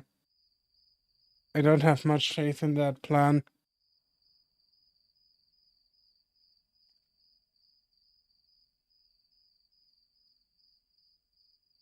But if he isn't there, well, we'll probably go in and find Leon. Alright?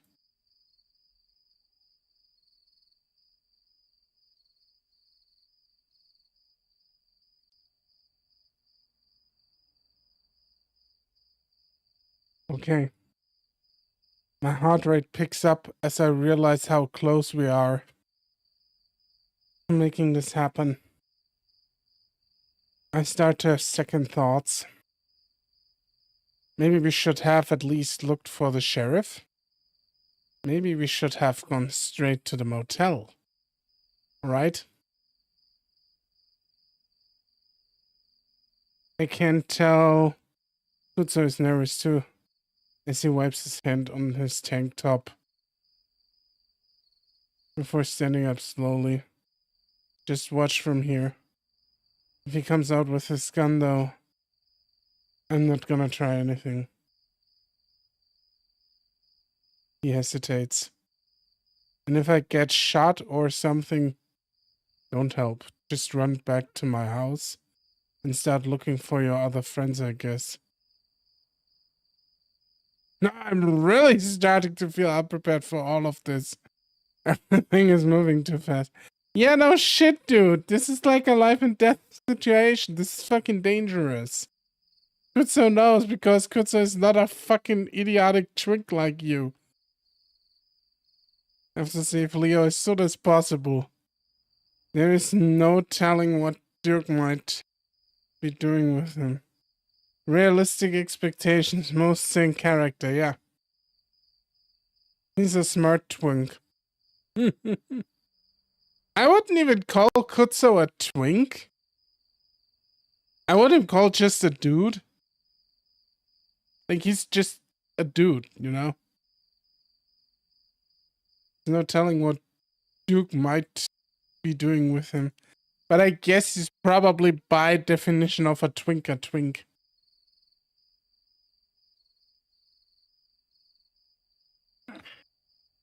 As Kutzo starts to move away, I get the urge to hug him. He's done so much for me. Oh no.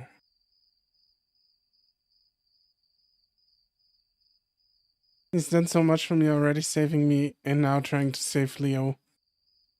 But by now, he's already halfway across the yard to the house. I hold my breath and watch as Kutzo's dark form melts in with the blackness of the house. Like he's being swallowed up and by it in a way. I mean, he's a raccoon. He's like a... Raccoons have always been a little bit like thieves, or at least, you know. After a few moments, I hear him knock on the door. I listen, trying to breathe through my mouth instead of whistling. No, so I can hear better what's going on. Kutzo knocks again, much more loudly. Hey, it's Kurt, I need some help! I look up and down the road, worried someone's going to hear his shouting. There's no one here! There's a slight rustling behind me and I look back, eyes wide. I don't see anything at first, but then I feel like there's a shape behind another grove of sagebush about 20 feet back. Guess what? You're seeing ghosts again. Something crouched. The moonlight definitely is shaped through the brush. I squint, completely stopping my breathing. It looks like it has a tail, a really thick one, like an otter. It's you. Was it Dale? Nope. Can't even tell if it really is a person though. Chase! Kutzo whisper shouts and I jump before stumbling to my feet. The shape behind me doesn't move at all, and I try to reassure myself that it's probably a rock. You're fucking crazy, man. You're just insane. I jog over to Kutzo as he tries the door, trying not to think too much about what I just saw. Locked. He looks around for a while, then starts moving down the side of the house. Look for a window. Are we gonna break one? Maybe. Should only take us a few minutes to sweep the house, then we can get the hell out of here. We quickly spot a window on the back of the house. Kutzo looks in and bites his lips.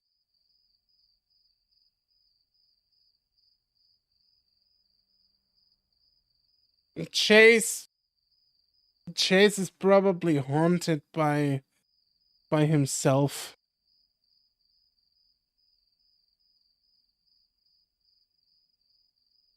I'm just worried that Duke might still be in there with a gun or something. He bends over, picking up a sizable rock. Well, not much choice. If I say run, got it? I nod and Kutzo lifts the rock above his head before smashing it through the window. This sound probably the loudest fucking thing I've ever heard in my life. I cover my own ears. Like that's gonna lessen the sound. Kutzo jumps to the side, away from the window, reaching back to hold on me. The fur on Kutzo's body frizzles up and I see his ears perked up, far as they can go. Once the final tinkling of the glass subsides, we both listen.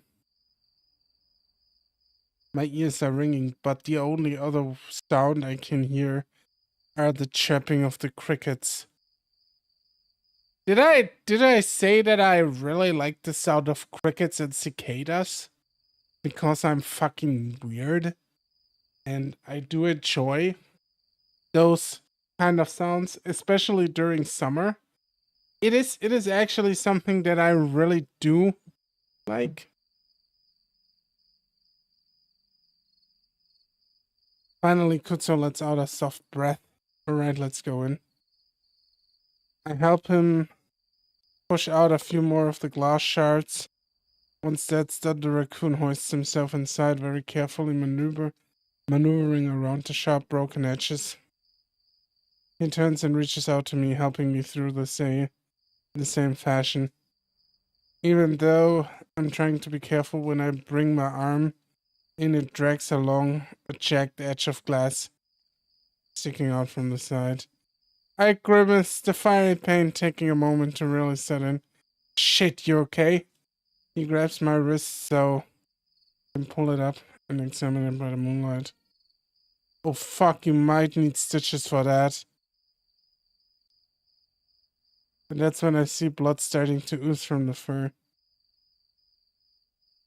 It's only about an inch long, but the amount of blood coming out is surprising. Damn it, I'll take care of it after we find Leo. Pull my arm away despite Kutsu still trying to take a look at it. Alright, I'll see if we can find something. We can find something to wrap it up in. Kutsu starts fumbling along the wall. Find a light switch. Yeah, it does, actually.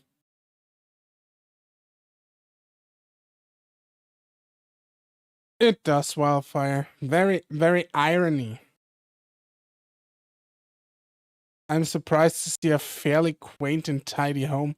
Yeah, it's actually surprisingly tidy for a crackhead.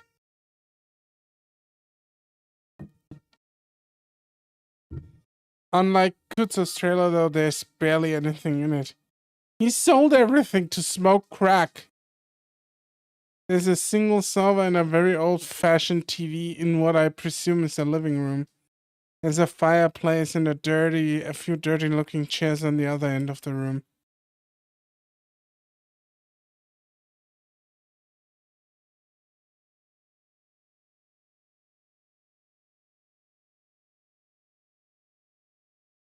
Alright, check every room and door.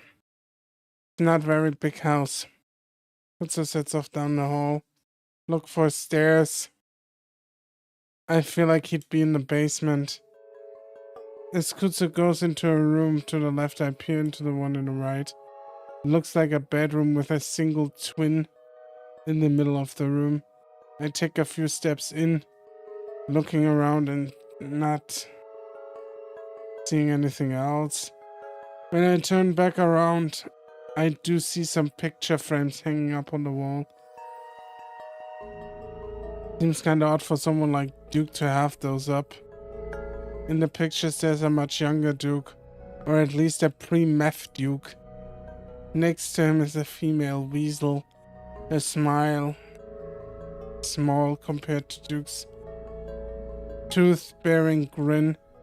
She's in the 3 pictures next to that one too. Weird. Wouldn't have thought anyone would want to be with Duke, especially someone as pretty as that weasel. Look, Chase, you're a fucking asshole. Why do you think Duke started with meth in the first place? Because he probably lost someone he dearly loved. And then he needed to cope. And when humans, or in this case like animals, needing to cope, they do the weirdest shit. They start smoking meth, for example. I do think that this is how it went down, at least.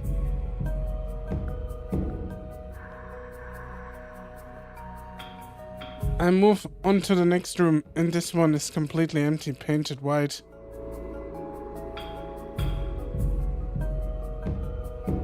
The next door is the last one on the right side of the hall.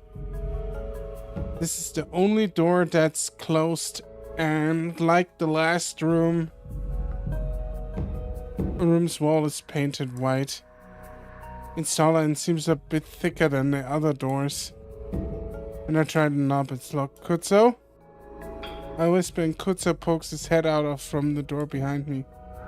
What's up? Pointed door in front of me. This one's locked. Kutsa stands in front of the door and presses into it. I see his hand hover in front of the crack between the door and its frame. Then he reaches out to my hand and pulls it up to the same spot. He looks at me. You feel that? I'm about to say no, but that's when there's a noticeable cooler draft coming from within. Kinda cold. The basement. I bet my ass that Leo's down there. Leo? Could be down there. I swallow. Should we try to break the door down or something? I don't. Kutsu's ears suddenly perk up and straight, and his eyes widen. My fur bristles out. What?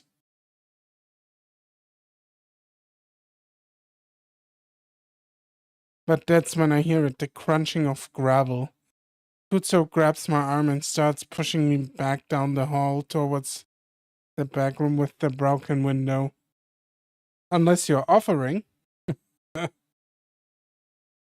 Yeah. At that moment, I hear the knob turn, and suddenly my path changes direction as Kutsu steers me into the room on our left. It's the room I hadn't looked into myself and see that it's a storage room.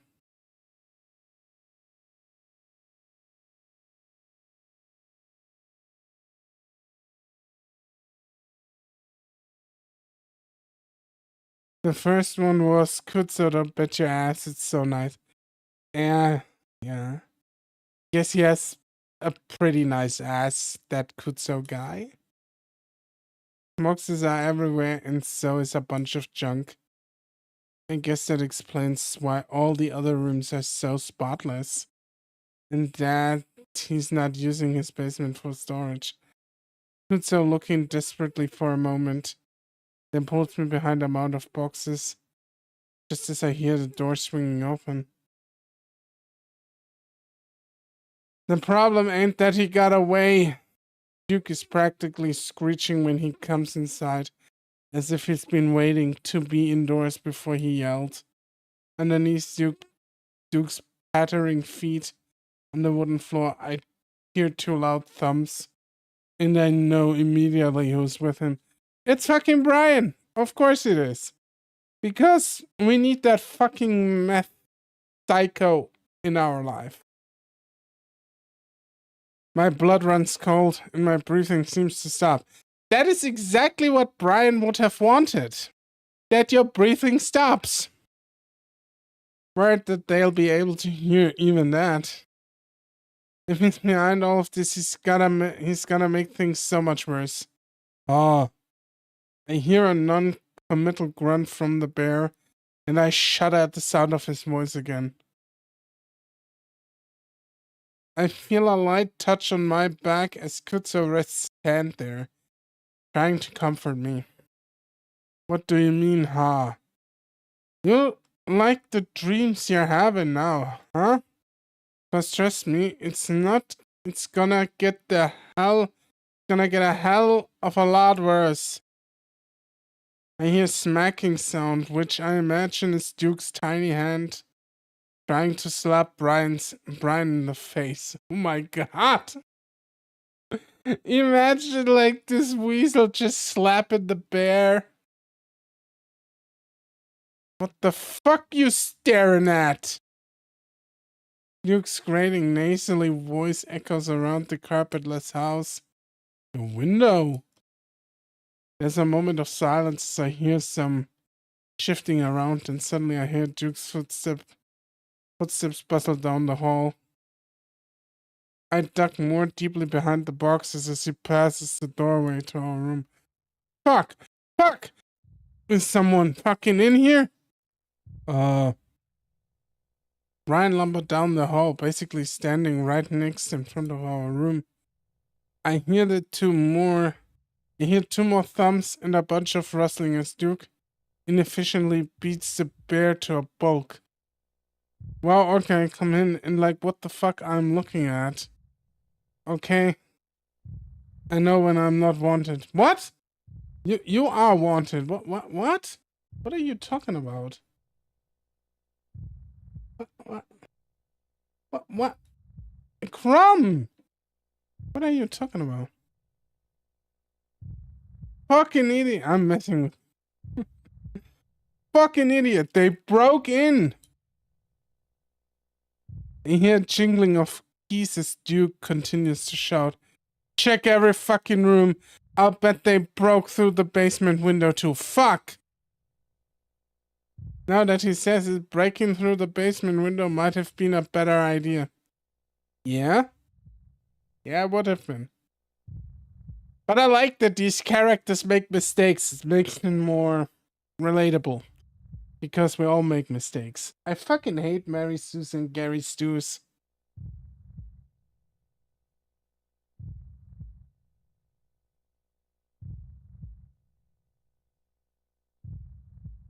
And they might have not even be aware that there is a basement window.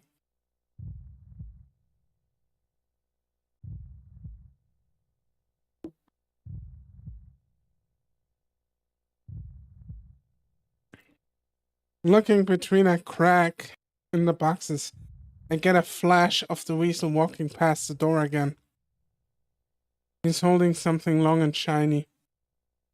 I shrink back against the boxes, wondering how in the world I got here. I can tell you, you insisted on going with Kutso to this place and like fuck everything up. Like everything. I focus on watching the blood seep from my arm, pooling on the wooden floor next to me. I hear a key go into the lock and turn the doorknob. I swear to God, if that wolf ain't down there, I'll blow your goddamn face off. Duke's voice fades away, accompanied by receding footsteps down the stairs. Now you might be wondering how I got here. Want to come in with you? And that's pretty much it? Yeah. Insisting on doing that stupid stunt with Kutso together. He said blow your face off, not blow in your face, Wildfire.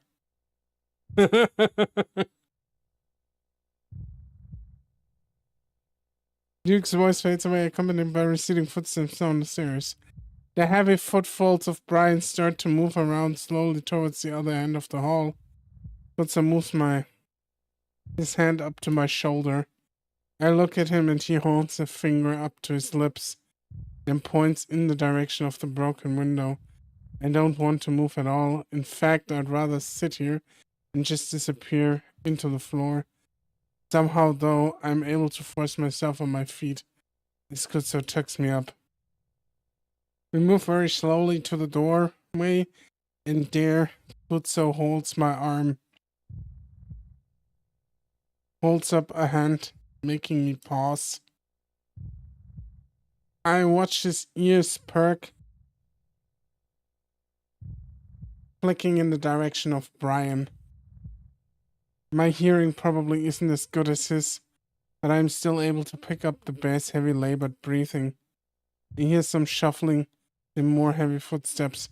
Kutso freezes as we both listen to the bear move back into the hallway. Then his footsteps fade away. I imagine he moved into another room, and that's when Kutso finally peers around the corner. I hold my breath, but Kutso reaches back and grabs my wrist, pulling me out into the hallway. It's empty and quietly as we can, we move to the end of the hall and stand next to the broken window. Kutso sticks one leg out of the window before balancing his entire weight on both his hands that are resting on the bottom of the ledge. Like a gymnast, he moves the other leg out of and quietly drops to the ground outside, his head narrowly missing the top ledge. I don't know if it's because he's a raccoon or an actual gymnast, but there's no way in hell that I'm gonna be able to do that. You need to do it now. It's already reaching for me though. His eyes wide with a frantic worry. I can hear shuffling sounds behind me again, coming from one of the rooms. Kutsu reaches out towards me, then suddenly waves his hand wildly in the direction of the room next to me. Heart pounding. I almost stumbled through the doorway into the room. This has to be one of the few chairs stacked up against the side of the wall, and what looks like a closet door. Brian's footsteps thumped down the hall again, and I almost gasped as I get a glimpse of his massive shadow through the doorway. But then it disappears as I hear his footsteps move into the room next to me. From just inside the room, I can see Kutsu slowly pop back up in front of the window, then motion frantically towards me. My legs are like jelly though, and I hesitate. Then there's a raspy dragging sound in the room next to me that almost makes me jump. It's the sound of cardboard box being slid across the floor. I hear Brian mumbling. Definitely not paint. No, Brian, this is not paint.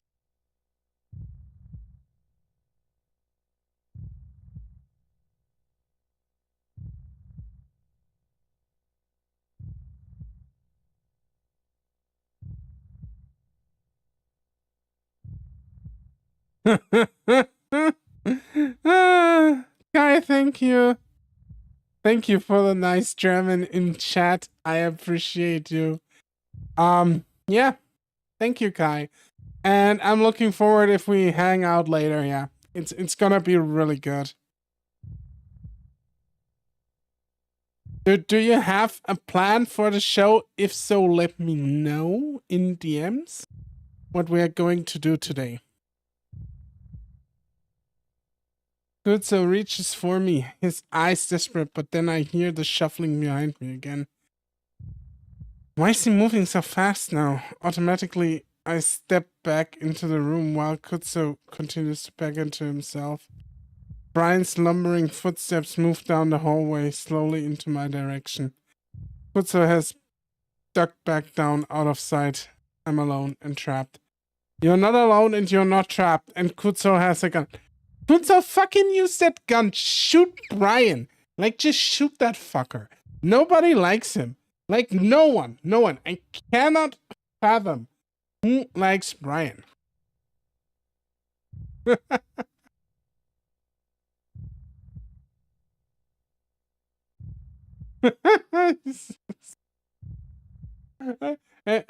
That's cute.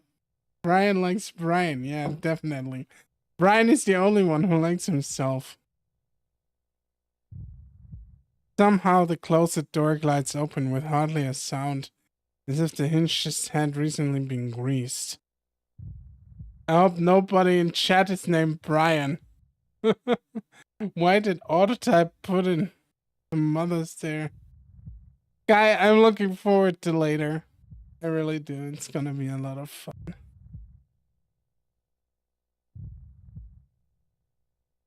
Dragon likes York. Does that count? Yeah, that always counts.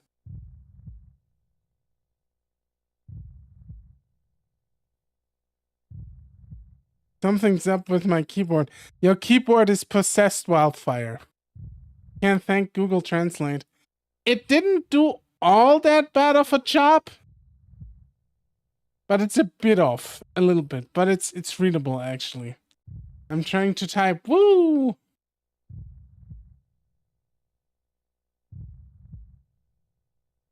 Trying not to let it snap close. No, the Man at Arms, there's like this one character here who's called Brian, and he's terrible. Like, he's a crackhead and he gets off on asphyxiating people. He's basically a serial killer in the making, if he isn't already one. And he needs to die. I think. I think so far it's the only character I really think needs to die, except if they pull out like a reverse card on me in a little bit. It struggles with all my words in English, but it works. Oh shit, now he sends Japanese. I cannot read anything of that. I used to be able to read Japanese a little bit, but my Japanese is so rusty at this point, I'm not doing anything really with that. I need to learn Japanese again. Watashi wa kourai ya o shiteiru to itara anata ni wa kore ga rikai denki nai deshu. Ha ha. In that exact moment, Brian's lumbering gait enters the room.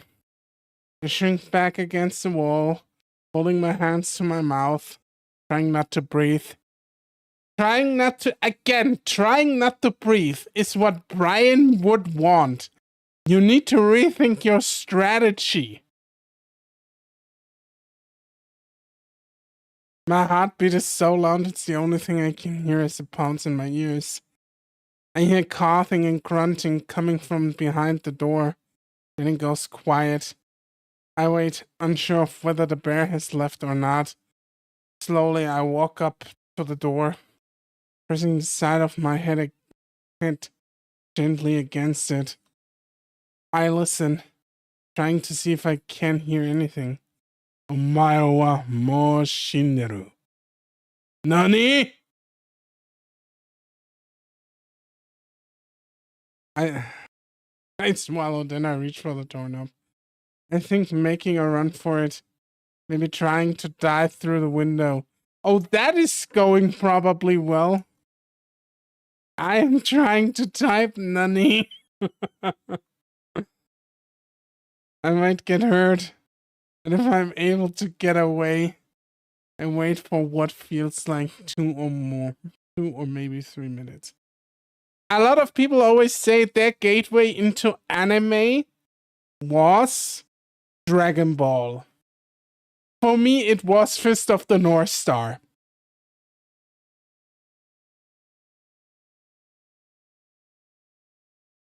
I don't know, did I tell that story before? And how I got into anime, basically? Gundam Wing for me. Why there?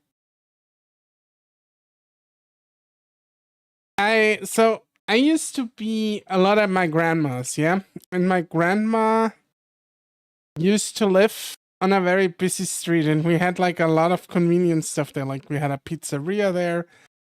We had like a magazine store. We could like buy news magazines and shit, and a little bit more because they, it's just how these places were run in Germany. They don't exist really anymore, which is a shame because they had like cool stuff. And my keyboard is possessed and I'm scared. And down the street was a video rental store. It was also a gateway anime show during around the 90s. Yeah. Was it 90s? Wasn't Cowboy Bebop later? Anyways, and in that video rental store, works. In that video, or the way how German age verification works is a bit complicated, so you have to bear with me here for a second. There's 2 ways. There's like there's actual age categories. There's like not rated, and then there is like not rated and indexed or banned. And they had a section in the video rental store for not rated videos. And as long as they are not banned and not indexed, they can just be displayed to everyone, right? Indexed and banned videos can't display to anyone below the age of 18. So they normally had like a different section for that.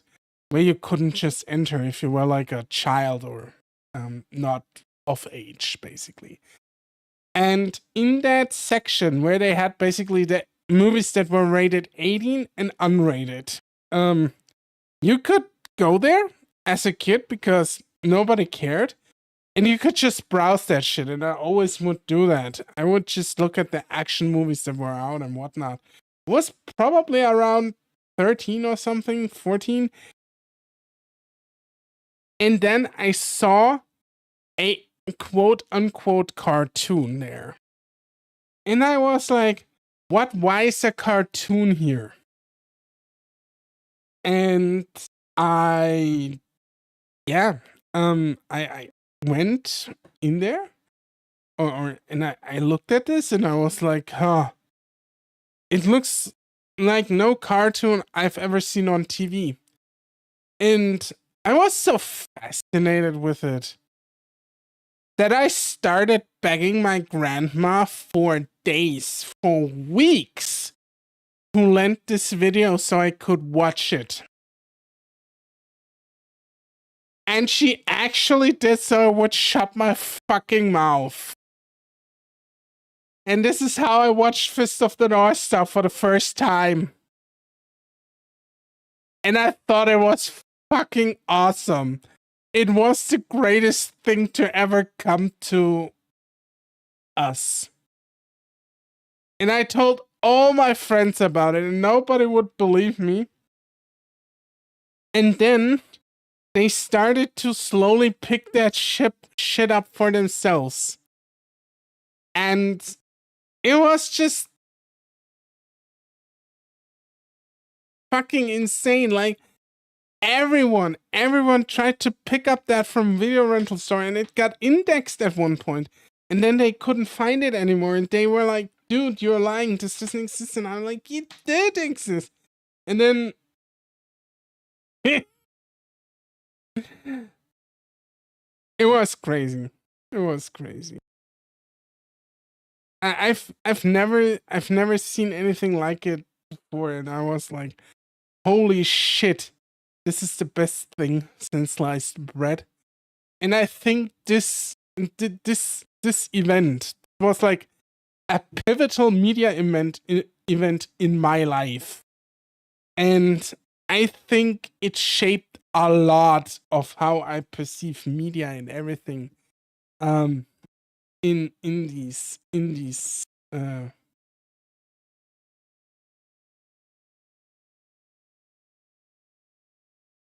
times.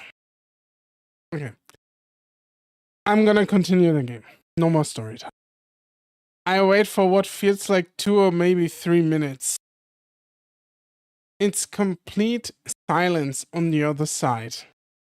I wait even longer to the point where I'm sure there's no way someone like Brian keep that quiet that long. So slowly as I can, I push the door open. And it immediately comes into contact with something on the other side. It's even a foot open. Before it's even a foot open. It's soft. Whatever it is. And the door almost bounces back from it. I wait for a moment, then, as I'm starting to realize what just happened. A massive bear paw reaches around the edges of the door, and the next half second, the door is ripped open, and I find myself facing Brian. A weird numbing feeling spreads down my crotch. Why your crotch, dude? And into my legs, and I sag in front of the bear. It's Brian. Yeah. I think Brian would make my crotch numb too, though. I think that's not out of the ordinary. My mind refuses to think, to even process what my eyes are seeing. What this process is pure terror. Brian seems to have trouble understanding what he's seeing as well. Chase goes into sex doll mode. Oh god, oh. Can you imagine having sex with Brian? Jesus Christ, what a fucking nightmare that must be. He stares at me for a few seconds, his eyes practically crossing one word, ow. No, it's not even the ow, it's like the smell. It's probably the most rancid smell you can imagine. His eyes practically crossing as he focuses on me. Then he grins. Hey, you! I can't respond. Instead, I press back into the closet, flattening myself against the wall as he reaches out to me. Still, there isn't much I can do as he grabs the front of my shirt and yanks me out of the closet. Gun! Kutso, gun! He starts to pull me towards the doorway, and as I stumble into the hall, I'm finally able to start trying to move again. Seeing the window, I lunge towards it, but Brian's grip is too strong. Rude to force people out of the closet, dude. Yeah, that's rude. I will agree with that. I hear a few popping sounds as someone threads in my shirt. Give out, and Brian yanks me back violently. Everything goes black as something massive knocks up against the side of my face.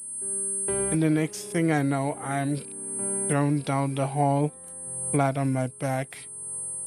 Ah, that sound is really mean that they use that. Ugh. I'm staring up at the ceiling, watching it slide sideways above me, like it's painted onto a treadmill. Try creating a scene or making separate requests. Here's some music from your life. No! Some music from your life. No! Stop, Siri. No one cares.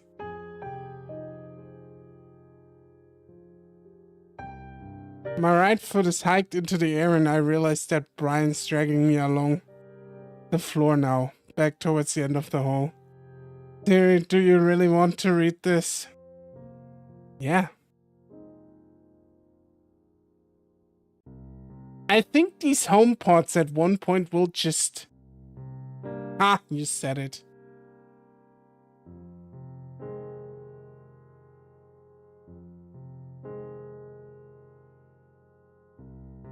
And it didn't respond? No, it doesn't. Odd. It's like... It's programmed that I say, hey, and then the name, and then it should go on. And sometimes it just mishears stuff. The fur of my back glides easily along the hardwood. My shirt's crunching up to my chest. Brian stops as he reaches the wide door, pushing it open. I'll get you yet. Okay?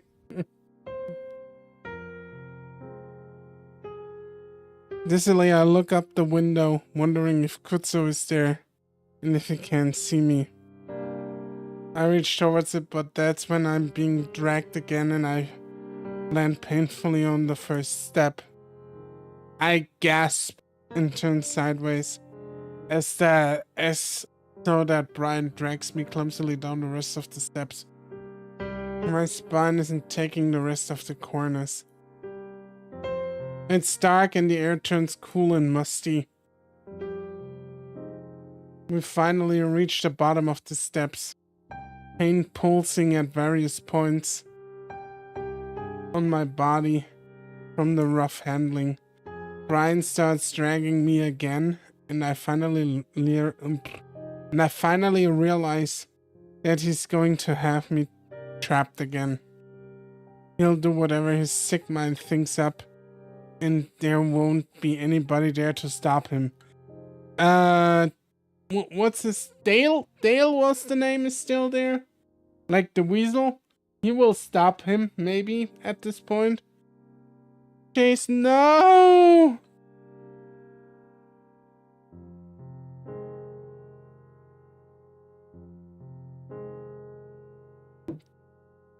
Dale is the otter. Okay. And then the weasel. The weasel is still there. Can't remember his name though. I can't either, to be honest.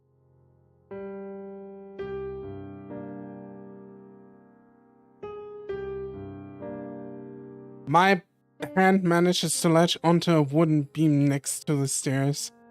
Brian grunts as my body snapped into full extension, and we are brought to a halt. Come on, let go. I keep clinging to the beam, imagining that at any moment, Tutsu is going to come running down the stairs, gun in hand. That comes to an end as Brian kicks me in the chest, and I let it go with a wheeze. You know you're the one making this hard on yourself. Starts dragging me again as I curl up and cradle my chest, vaguely hoping that he'd give me a heart attack and I'd be free from all of this. No, you have to go through that. That's just life. I swear to God, if you're lying to me, Leo, I'm going to paint the ceiling with your fucking brains. Why I'm still here if someone came in to save me, then. The sound of Leo's voice has me snapping my eyes open again. While it isn't quite as heartening as Kutsu barging in with a weapon, definitely relieving to hear his voice again. I'm dragged through another doorway into a brightly lit room, the fluorescent light bulb buzzing overhead. Hey, Leo, how have you been? Leo, I gotta tell you something. I might be into your neighbor. I just don't know yet. And I'm gonna probably potentially just like get into him, and he's gonna we you know, and I don't.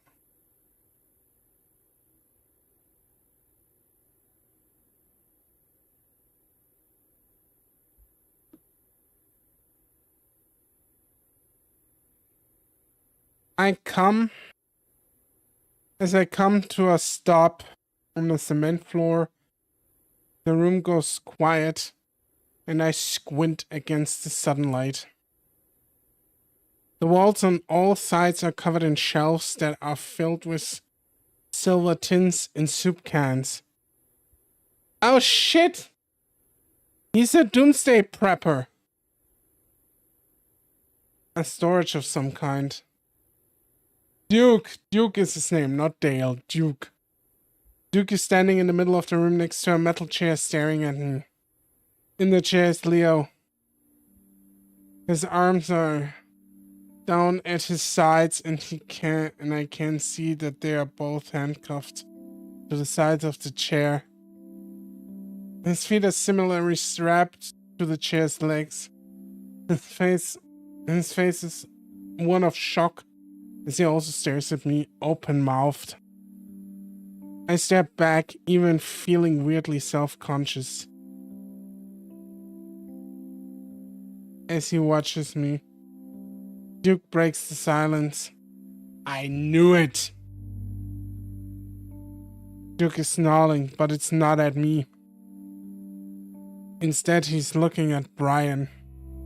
His lips drawn back as he growls.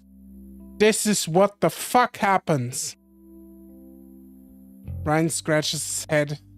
What happens? Duke kicks at the air with his foot before stamping down on the hard cement that makes up the floor of the room.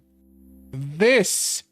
Leo wasn't to know he got away. Leo wasn't supposed to know he got away. Oh.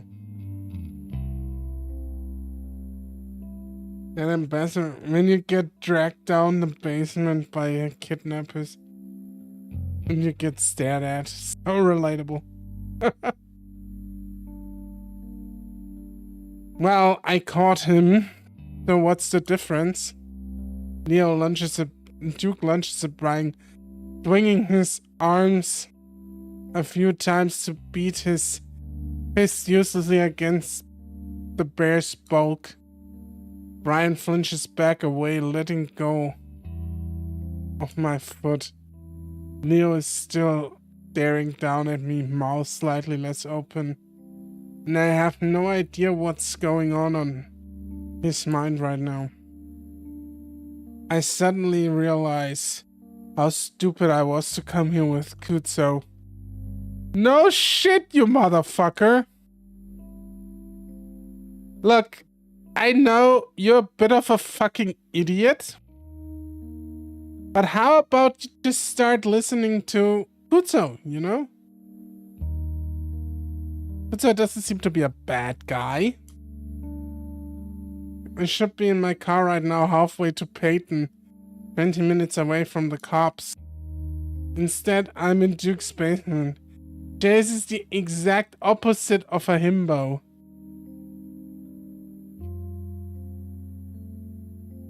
I just try to picture what the exact opposite of a himbo is, because a himbo is fucking stupid, and Chase is also fucking stupid.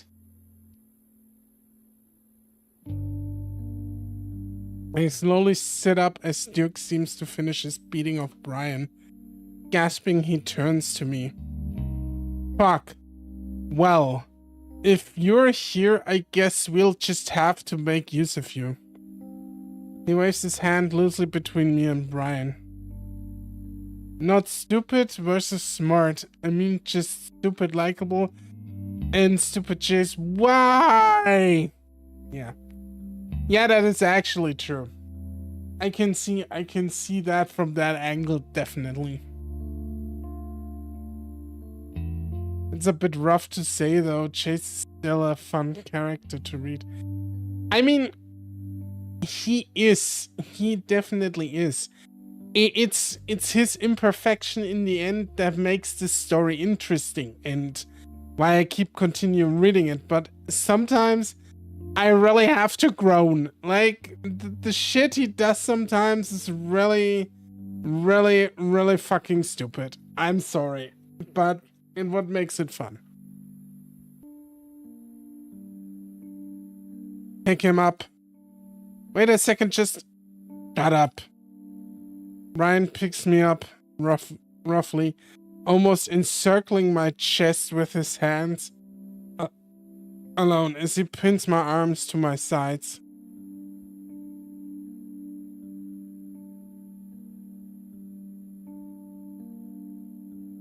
He's like the worst final girl though. A bit the first. What? He holds me in front of Leo and Duke. Stands to the side between us. Only now that I notice the puffiness of Leo's left eye, some crusted blood near his brow, and some more coming from his lower lips. I think they slapped Leo around pretty good. It's not terrible, but it's clear he's been hit a few times. Yeah, no shit. As I watch him, I can see the fear in his eyes reflected back to me.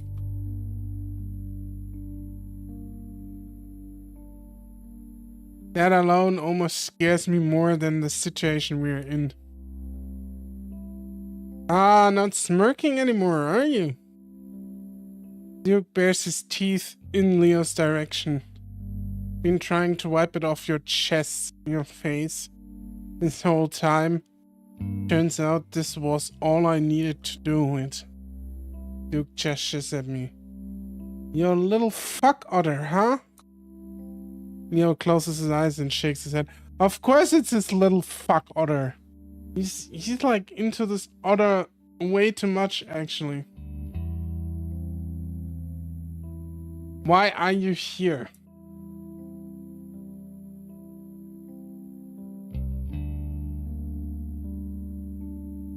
Have you seen his PC? Oh, I remember those times. I don't know if you ever did that, Wildfire, but one of our friends in our friend group, if somebody got a new PC, we would just hang out at his place for like weeks and play all the newest games.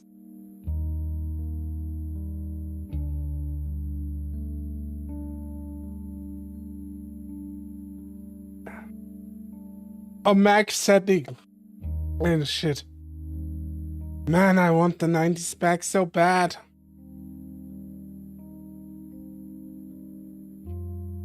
He mumbles it almost to himself. He used to play Ninja Gaiden, I think. Oh my god, Ninja Gaiden is such a good game.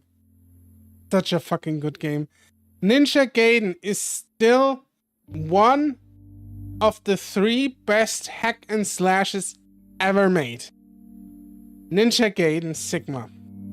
Like the improved version. Yeah. Duke leans closer to the wolf. Why didn't you run if you got away? Leo opens his mouth and she's looking straight at me. I know if you expect me to answer, but the look of defeat on his face makes me feel like I have to. There was a glitch in the save system, so we would just see how far we could get in one go. Oh, Jesus. Oh my god. Why say we chase? We wanted to save you.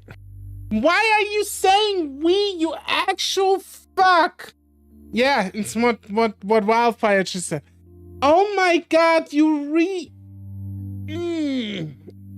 you absolute fool! We didn't know where you were as it was, or what was happening. Duke suddenly leans away from Leo towards me, his eyes narrowed. We? Who's we? I feel my stomach drop as I realize what I've just done. No bridges or bumps, no valleys or bumps, any thoughts just flow off this sides. He is... Man. I mean, all of us. I saw some of my friends out there before I came here, but I'm alone. Duke stutters me close. You're a fucking bad liar too, Chase. Was there anyone else up there, Brian? Brian is sulking behind me, letting go of my shoulder occasionally to rub his chin. Didn't see nobody except this otter. Duke looks up at the ceiling like he's listening for footsteps or something. Duke snaps his attention back to Leo, and I notice his face is practically dancing with twitches and ticks. This is crazy. Leo enunciates each word through gritted teeth, his muzzle lowered so that he's looking up at Duke eye to eye. Look at this. Look at everything you've done. It makes no sense. Duke lets out a pitch-black laugh, a high-pitched laugh. Crazy? You know what's crazy? Duke gestures at me again. Ask him what he saw out there. Duke turns to face me, swinging his hands from me to Leo. Go on, tell him. He doesn't believe me.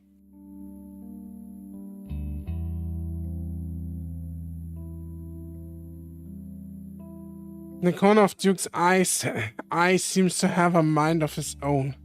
Like there's some kind of living creature under the surface writhing around. I saw a rock. Yeah. A lot of rocks. Was it a little crazy? I stare at Duke's entranced until Brian gives me a quick jerk. I saw a body. There were gunshots. Duke giggles. And that ain't half of it. Houses of fire, people eating each other. You think I'm crazy for shooting Janice? But if you knew.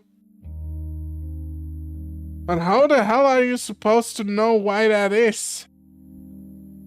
Leo leans forward as far as his bonds let him, eyes wide, almost pleading with Duke. This started when you got here.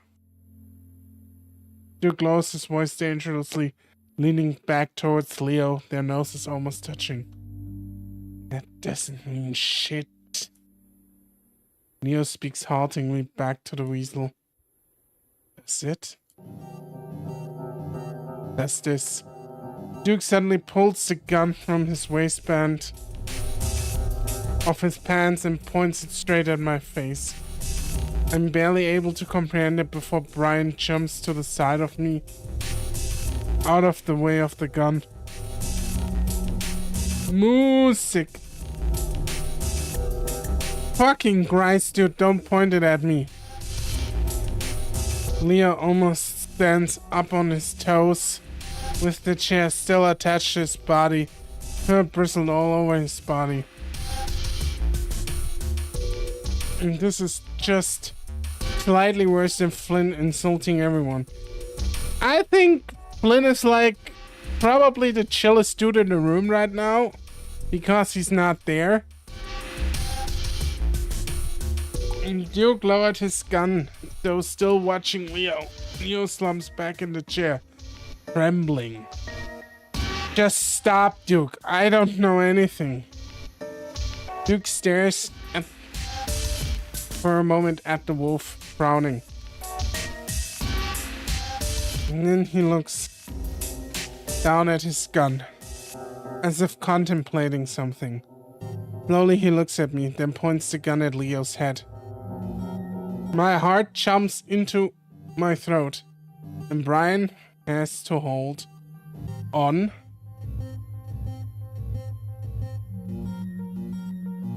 To me as if I try to hold my hands.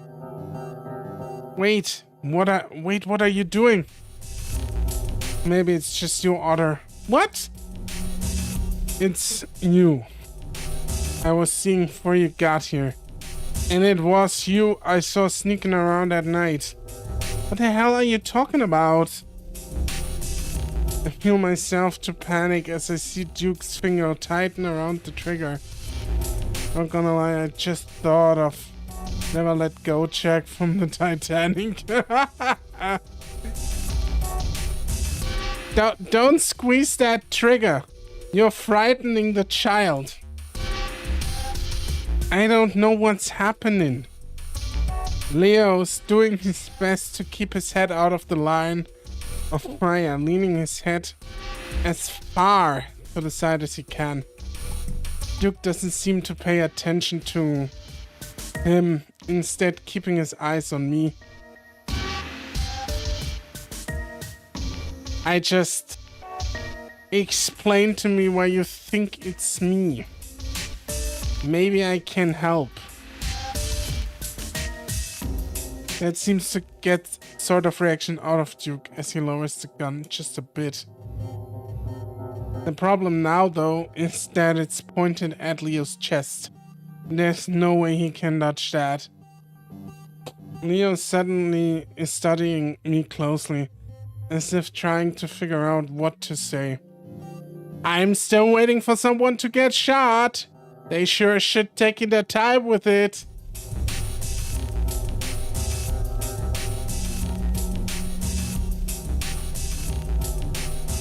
You know this has happened before. My mind races.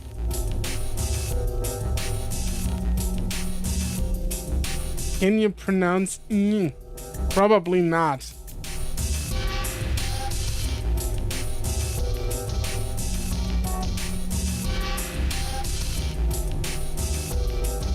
The mass hysteria thing like 100 years ago?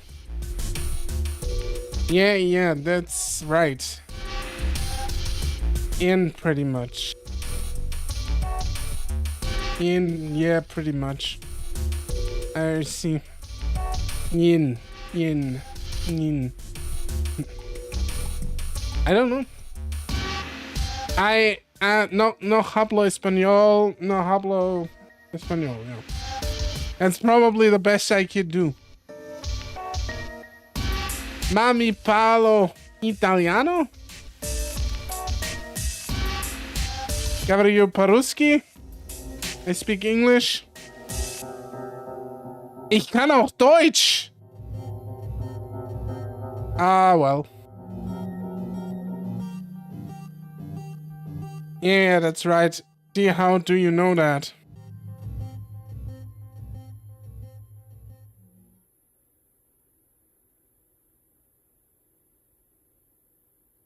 He looks closely at me, but I'm relieved as he finally takes the gun away from Leo to be pointed at the ground.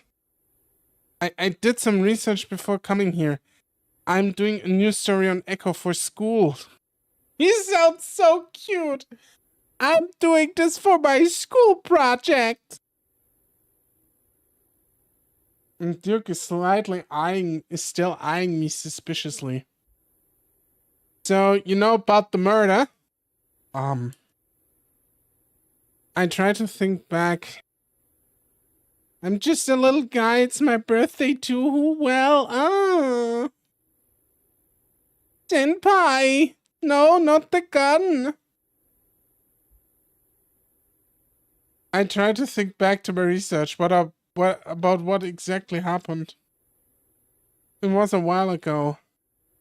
And I'd planned to fill in the gaps when I got back to Pueblo. Kind of. It happened in the mine. Yeah, it did. And the people went nuts. As long as they didn't went for your nuts, everything is fine. I wait, but Duke doesn't go on, filling the air with awkward silence. I can see Leo's head looking back and forth, probably trying to come up with a way to get out of this. The way out of this is the weasel with the gun, who takes sure as shit his fucking time to show fucking up. But do you know why? I'm trying to sift through Duke's psyche. And good luck with that. That guy's constantly fucking high. To figure out why he thinks this might be related to Leo and I. Duke's breathing has leveled off, and with his calmness, there is a feeling that we've managed to ride out the storm. My grandpappy lived through it all and stayed in the town after. Oh? I notice Leo's not looking around anymore. Instead, his eyes are trained on the door behind me and slightly to my right. Why would he, though? Because fuck me, we need him.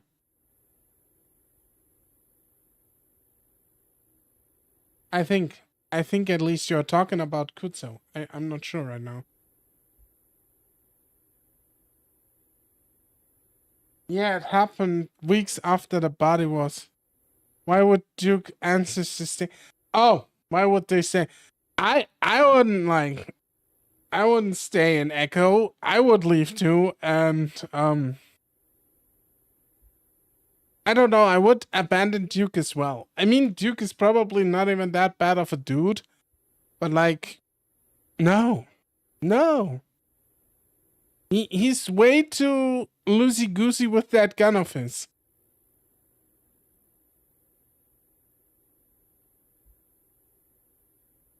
Yeah, it happened weeks after the body was found, sort of build up till all hell broke loose. Leo nods his head slightly as I stole the door, and my heart leaps in my chest as I realize what might be happening. Do you know why that was? Duke shakes his head. There's something bad in this town. The earth is bad, the air is bad, everything's tainted. So, you think something's in the air, or water, or something. I lean a bit to the left to try to keep Duke's eyes on me, away from Leo or the door. I don't know about that. My grandpappy thought that 'cause they didn't catch the murderer, and planted some seeds in the bad dirt. Real animals with allergies all along. Oh god. The allergies. The hay, what's it called? Hay fever. The hay fever is my true mortal enemy. I have actually a car allergy, and it's fucking wild. So, yeah. I can't visit my mom. Planted some seeds in the bad dirt. Duke looks at the ceiling. And grew terrible. Wasn't until they killed the guy that did it that it stopped. That's news to me. I didn't read anywhere that the murderer had been caught. They probably didn't write down that they fucking watered his ass somewhere. Is the murderer they are talking about maybe a ghost that terrorizes this town? You'll find out. Duke looks back down at me. So I don't know what it is. If it's murder or guilt or not catching someone that did wrong.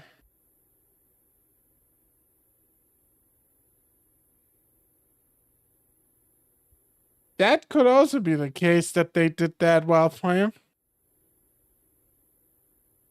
We'll find out. I hear the softest sound of the footpad against the floor behind me and pray that none of the others did. But it started when you got here, so you gotta forgive me for wondering if one of you did something bad. Duke starts to raise his gun again.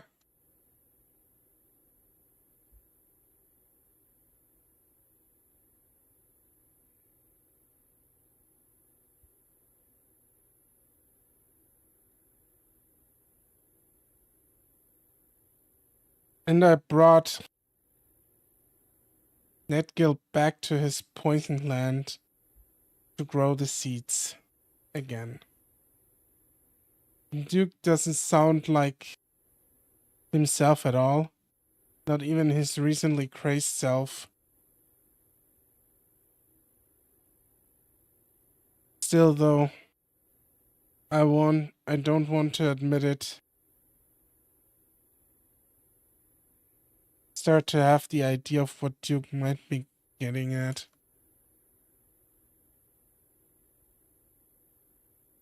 How it all fits into our story. What was that kid's name a while back that died in the lake? He wasn't murdered. Are you sure about that? Yes. But I am not, am I? I ain't so sure about that either. I swallow hard. That kid that died in the lake is Sydney, isn't it? And I'm not so sure what happened there right now, but I definitely think there's foul play.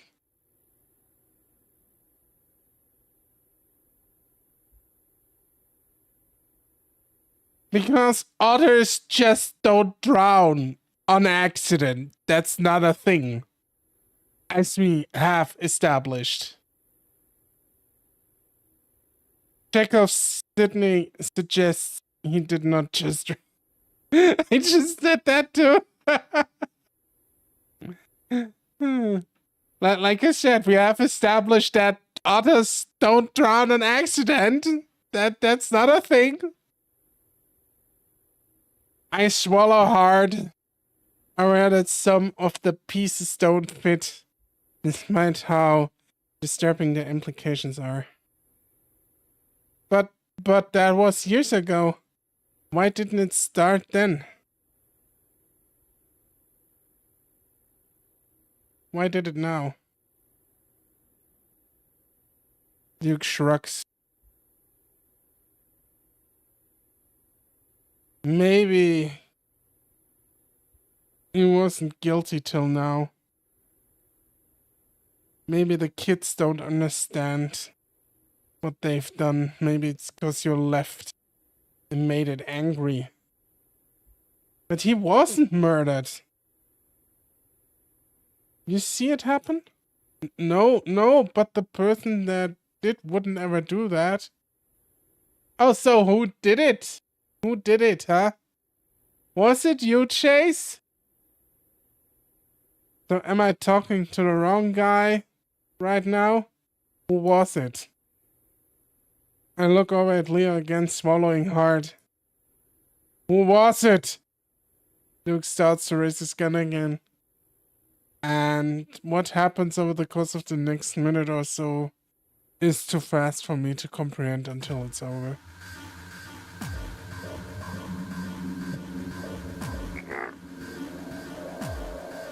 Leo explodes from his sitting position, face twisted with rage as he bares his teeth with a full-on wolf snarl. Though his feet are handcuffed to the legs of the chair, he's still able to lunge forward off the ground with his feet. I mean, of course he is. He's just slightly hindered. He lunges himself at Duke, slamming into the weasel with a painful crunch of flesh on flesh and metal on concrete. I gasp and watch as Leo starts ripping into Duke with his teeth. Holy shit, man! This shit escalates really good. I've been waiting for that. I got to go. No, Orko tired. Good night. Take care, Crumb. Thank you for being here, and good night.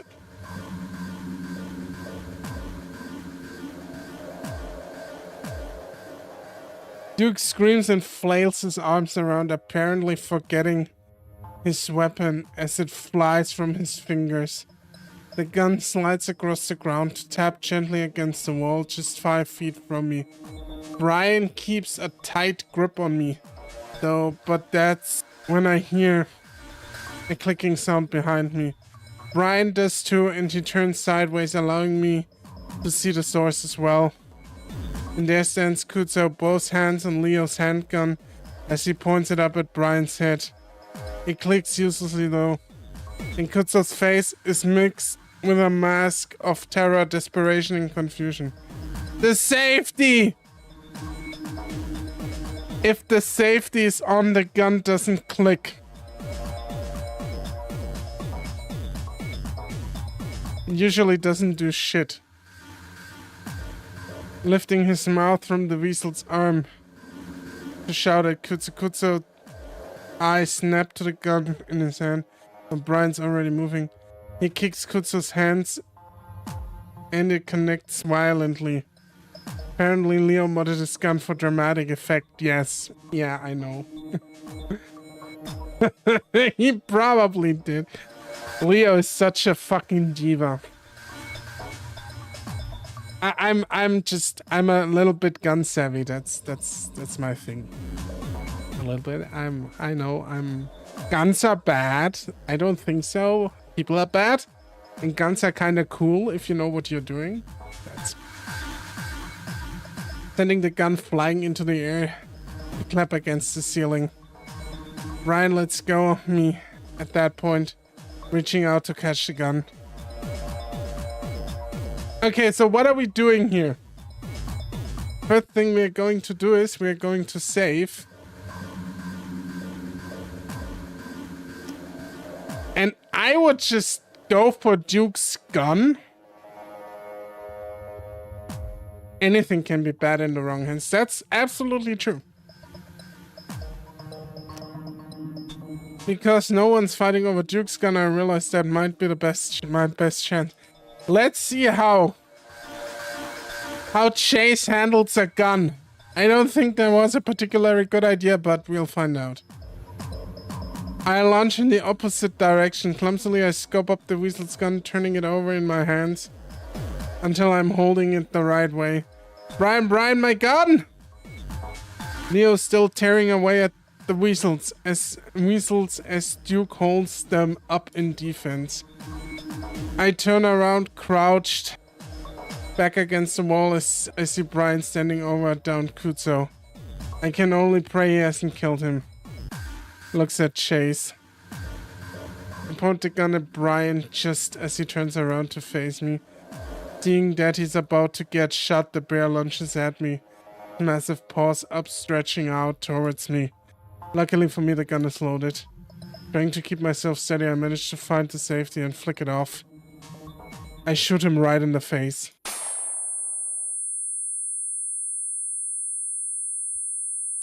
God!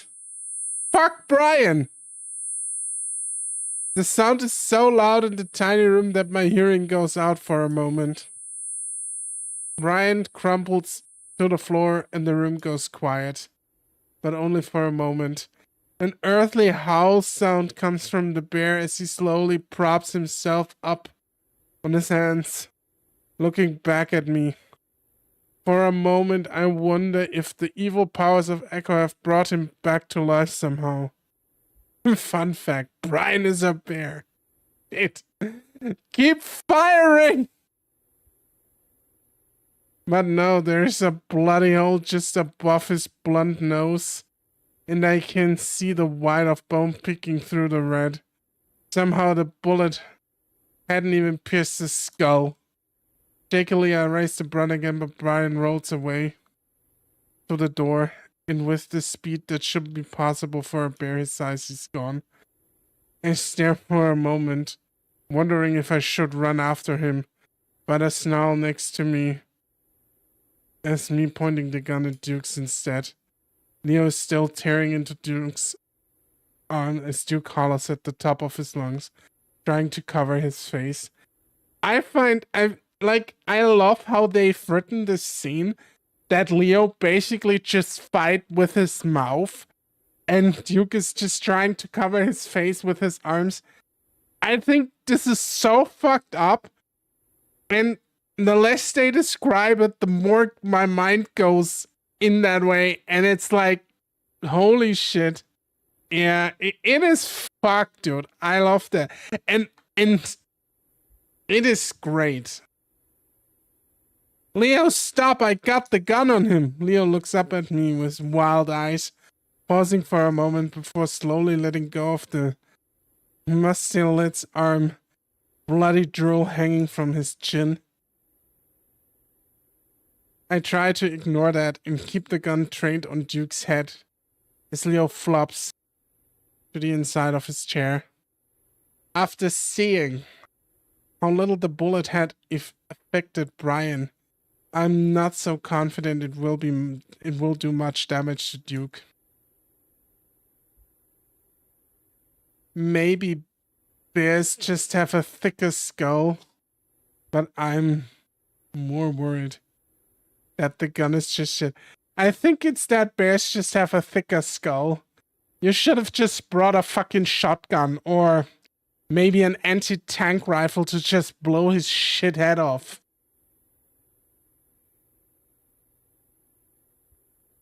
Duke doesn't move though, as he lays back against the concrete, eyes closed, gasping for breath.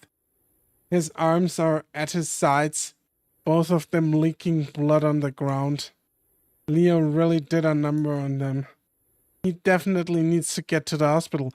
Like, I don't want to say anything, but if Leo, like, really bit down on these scrawny fucking arms, like, there's nothing he can do. Those arms are fucked. He needs some milk. Nah, dude.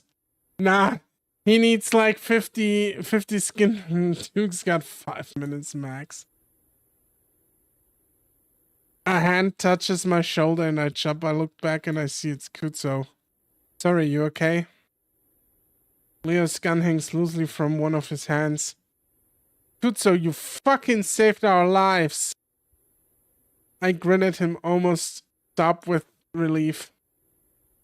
I want to hug him, but I have to keep the gun on Duke. Of course, I'm sorry I didn't stop him when he took you. I wasn't sure what to do. Shoot him. And, Kutso, we need to get your gun training right. Like, this is not acceptable. You cannot, like, you have to have, if you carry a gun, you have to have the safety off. This is just how it is. You need to know what you're doing. There is no way. It doesn't make sense carrying a gun. Well, maybe safety on, but at least have it loaded.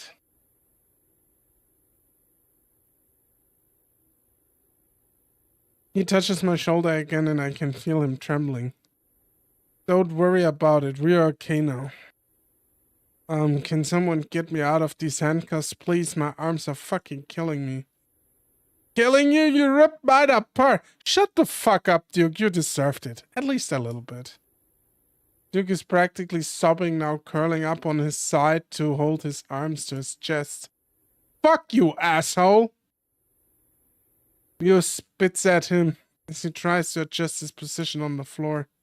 Where are the keys, Duke? Duke takes in a shuddering breath and holds them for a few seconds before an answer. Right pocket. Kutsu walks over and kneels next to the weasel, sifting through his pockets. Keep an eye on the door, Chase, in case Blubber Gut comes back.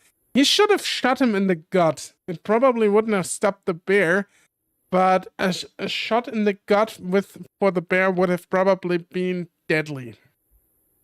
What a painful way to go. I try to angle myself so I keep an eye on both the door and Duke, even though I'm pretty sure the ladder is through at this point. Kutsu pulls a small metal key out, moving over to Leo, fumbling around for a good while before the handcuffs finally drop on the ground. Leo kneels there for a moment, wringing out his wrists. You okay? Smiles at me. I'm a little sore, but I think I'll be alright. He gets unsteadily to his feet, taking a pair of handcuffs up with him before bending. I'm so happy you're okay, Chase, and thank you, Kutsu. He slaps the raccoon on the back before turning his attention to the weasel. Duke notices and quickly curls up tighter. I was just trying to help everyone. Leo grabs him by his bloodied arms before yanking him violently on his feet. Ow, that must hurt. Now I have these handcuffs for later. Chekhov's handcuffs. The weasel screams double as the wolf twists both those arms behind his back and handcuffing them. Why the hell do you have so many handcuffs anyways? Duke starts sobbing again until Leo whips him around and slaps him across the face. Duke sways, stunned by the power of the blow, before Leo brings the hand back and hits him on the other cheek. Shut the fuck up! Leo let it go. Leo ignores Kutsu as he pulls the chair back and throws Duke into it so violently it almost tips over. Please, I'm sorry, I just want to help. Duke cowers as Leo raises his hand again. Leo, stop! I realize how tightly I'm holding onto the gun, and though I'm pointing it at the ground now, I'm sure take the finger off the trigger. Very good idea, Chase. You actually can think. I'm proud of you. Smartest thing Chase has done. We are in unison, Wildfire. We are in unison, and I love it. I really do.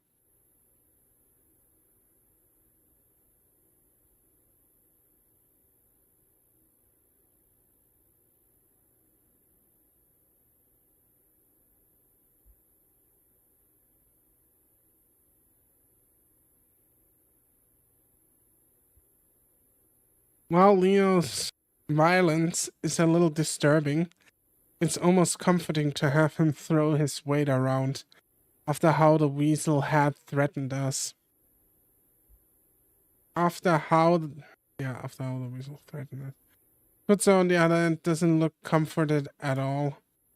He's still trembling from the earlier fight, and he's pulling at the fur on his chin as he watches Leo. I think Kutsu is somebody who has a trauma with fighting. That's why he's not that great when it comes to fights, but he's trying. Careful, Leo. I also might change my opinion on him that he could take Leo. He might not be able to do that. Just take him into the cops or something. Kutzo looks over his shoulder to the door. Going to Peyton was probably a better idea now that I realize how messed up everyone is. Yeah. I mean, if that monster they're all talking about isn't real, would have been better to risk that than get involved with these idiots.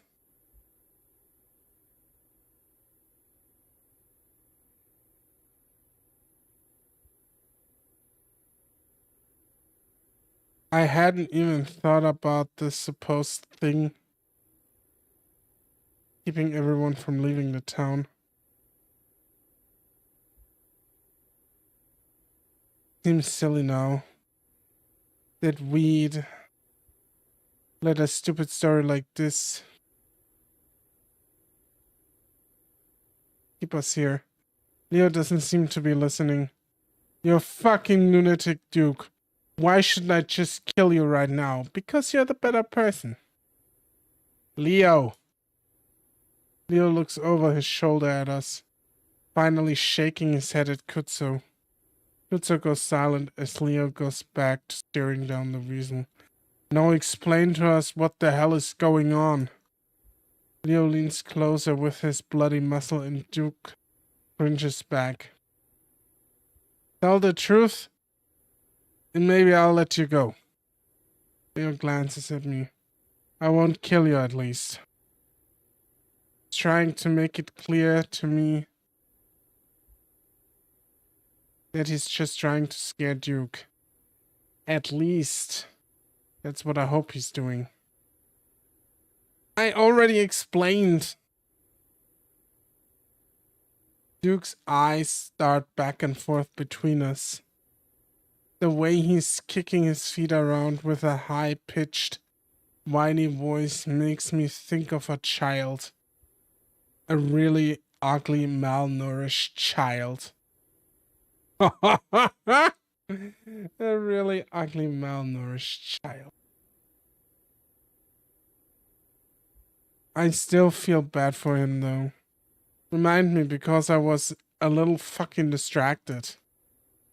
Kutzo settles up next to me and sets his hand on my shoulder. You want to watch the door? I touch hand in acknowledgement and turn around to face the door. I don't really think Brian is going to be coming back, though. I think he will. I think he will. At least I don't think it's the last thing we've seen from Brian. Might be wrong, though. Anyways.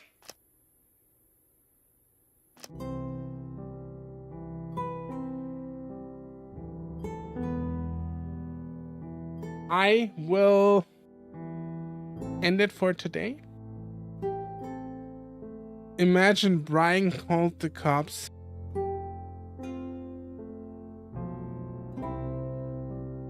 He comes back as redemption story to fight the bigger bad.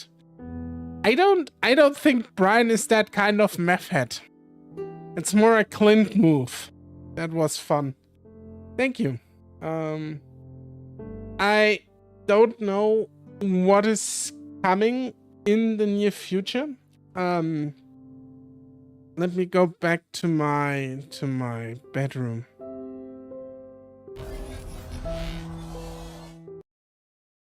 So I don't really know what's going on in the future. I will Clint MVP, exactly. I will keep the Saturday streams up at in any case. I don't know if I'm able to do it during the week at this point. There is a lot going on right now, life-wise, and we'll see. Some decisions have to be made.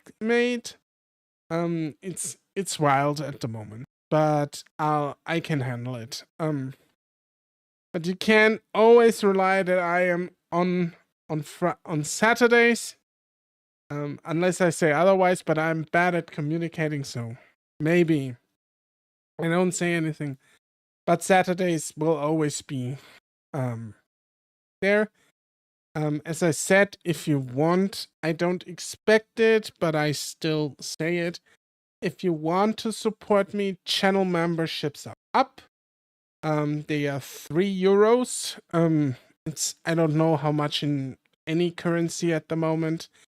What do you get? You get like emotes, you get a special rank, you get the membership like stamp, and if you subscribe, you get two exclusive shorts I've put up for you. And I will also upload more channel membership shorts. And the next video will be early access for channel members. So I'm working on that, and I hope I can put it out in the next few weeks. Yeah. And you can watch it early. Like everyone on Subscribestar too. I have a Subscribestar as well. Subscribestar is a little bit different from YouTube because if I upload there, it's gonna be the videos uncensored. That means you can see all the naughty scenes that I can't show on YouTube if the game has naughty scenes. So yeah, that's the difference between YouTube and Subscribestar. And you also get early access to the podcast on Subscribestar where I interview a video game dev. Was a great stream. Thanks for that. No, thank you for being here, man at arms. I appreciate it. And that was enough shilling from my side. I will return. You get obviously more. I will see how I can make more from the channel memberships, or how I can offer you more for your €3.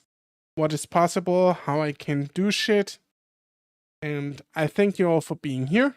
And we'll see each other next Saturday for another round of Echo. Until then, stay sexy, everyone, and I'll see you soon. Bye-bye.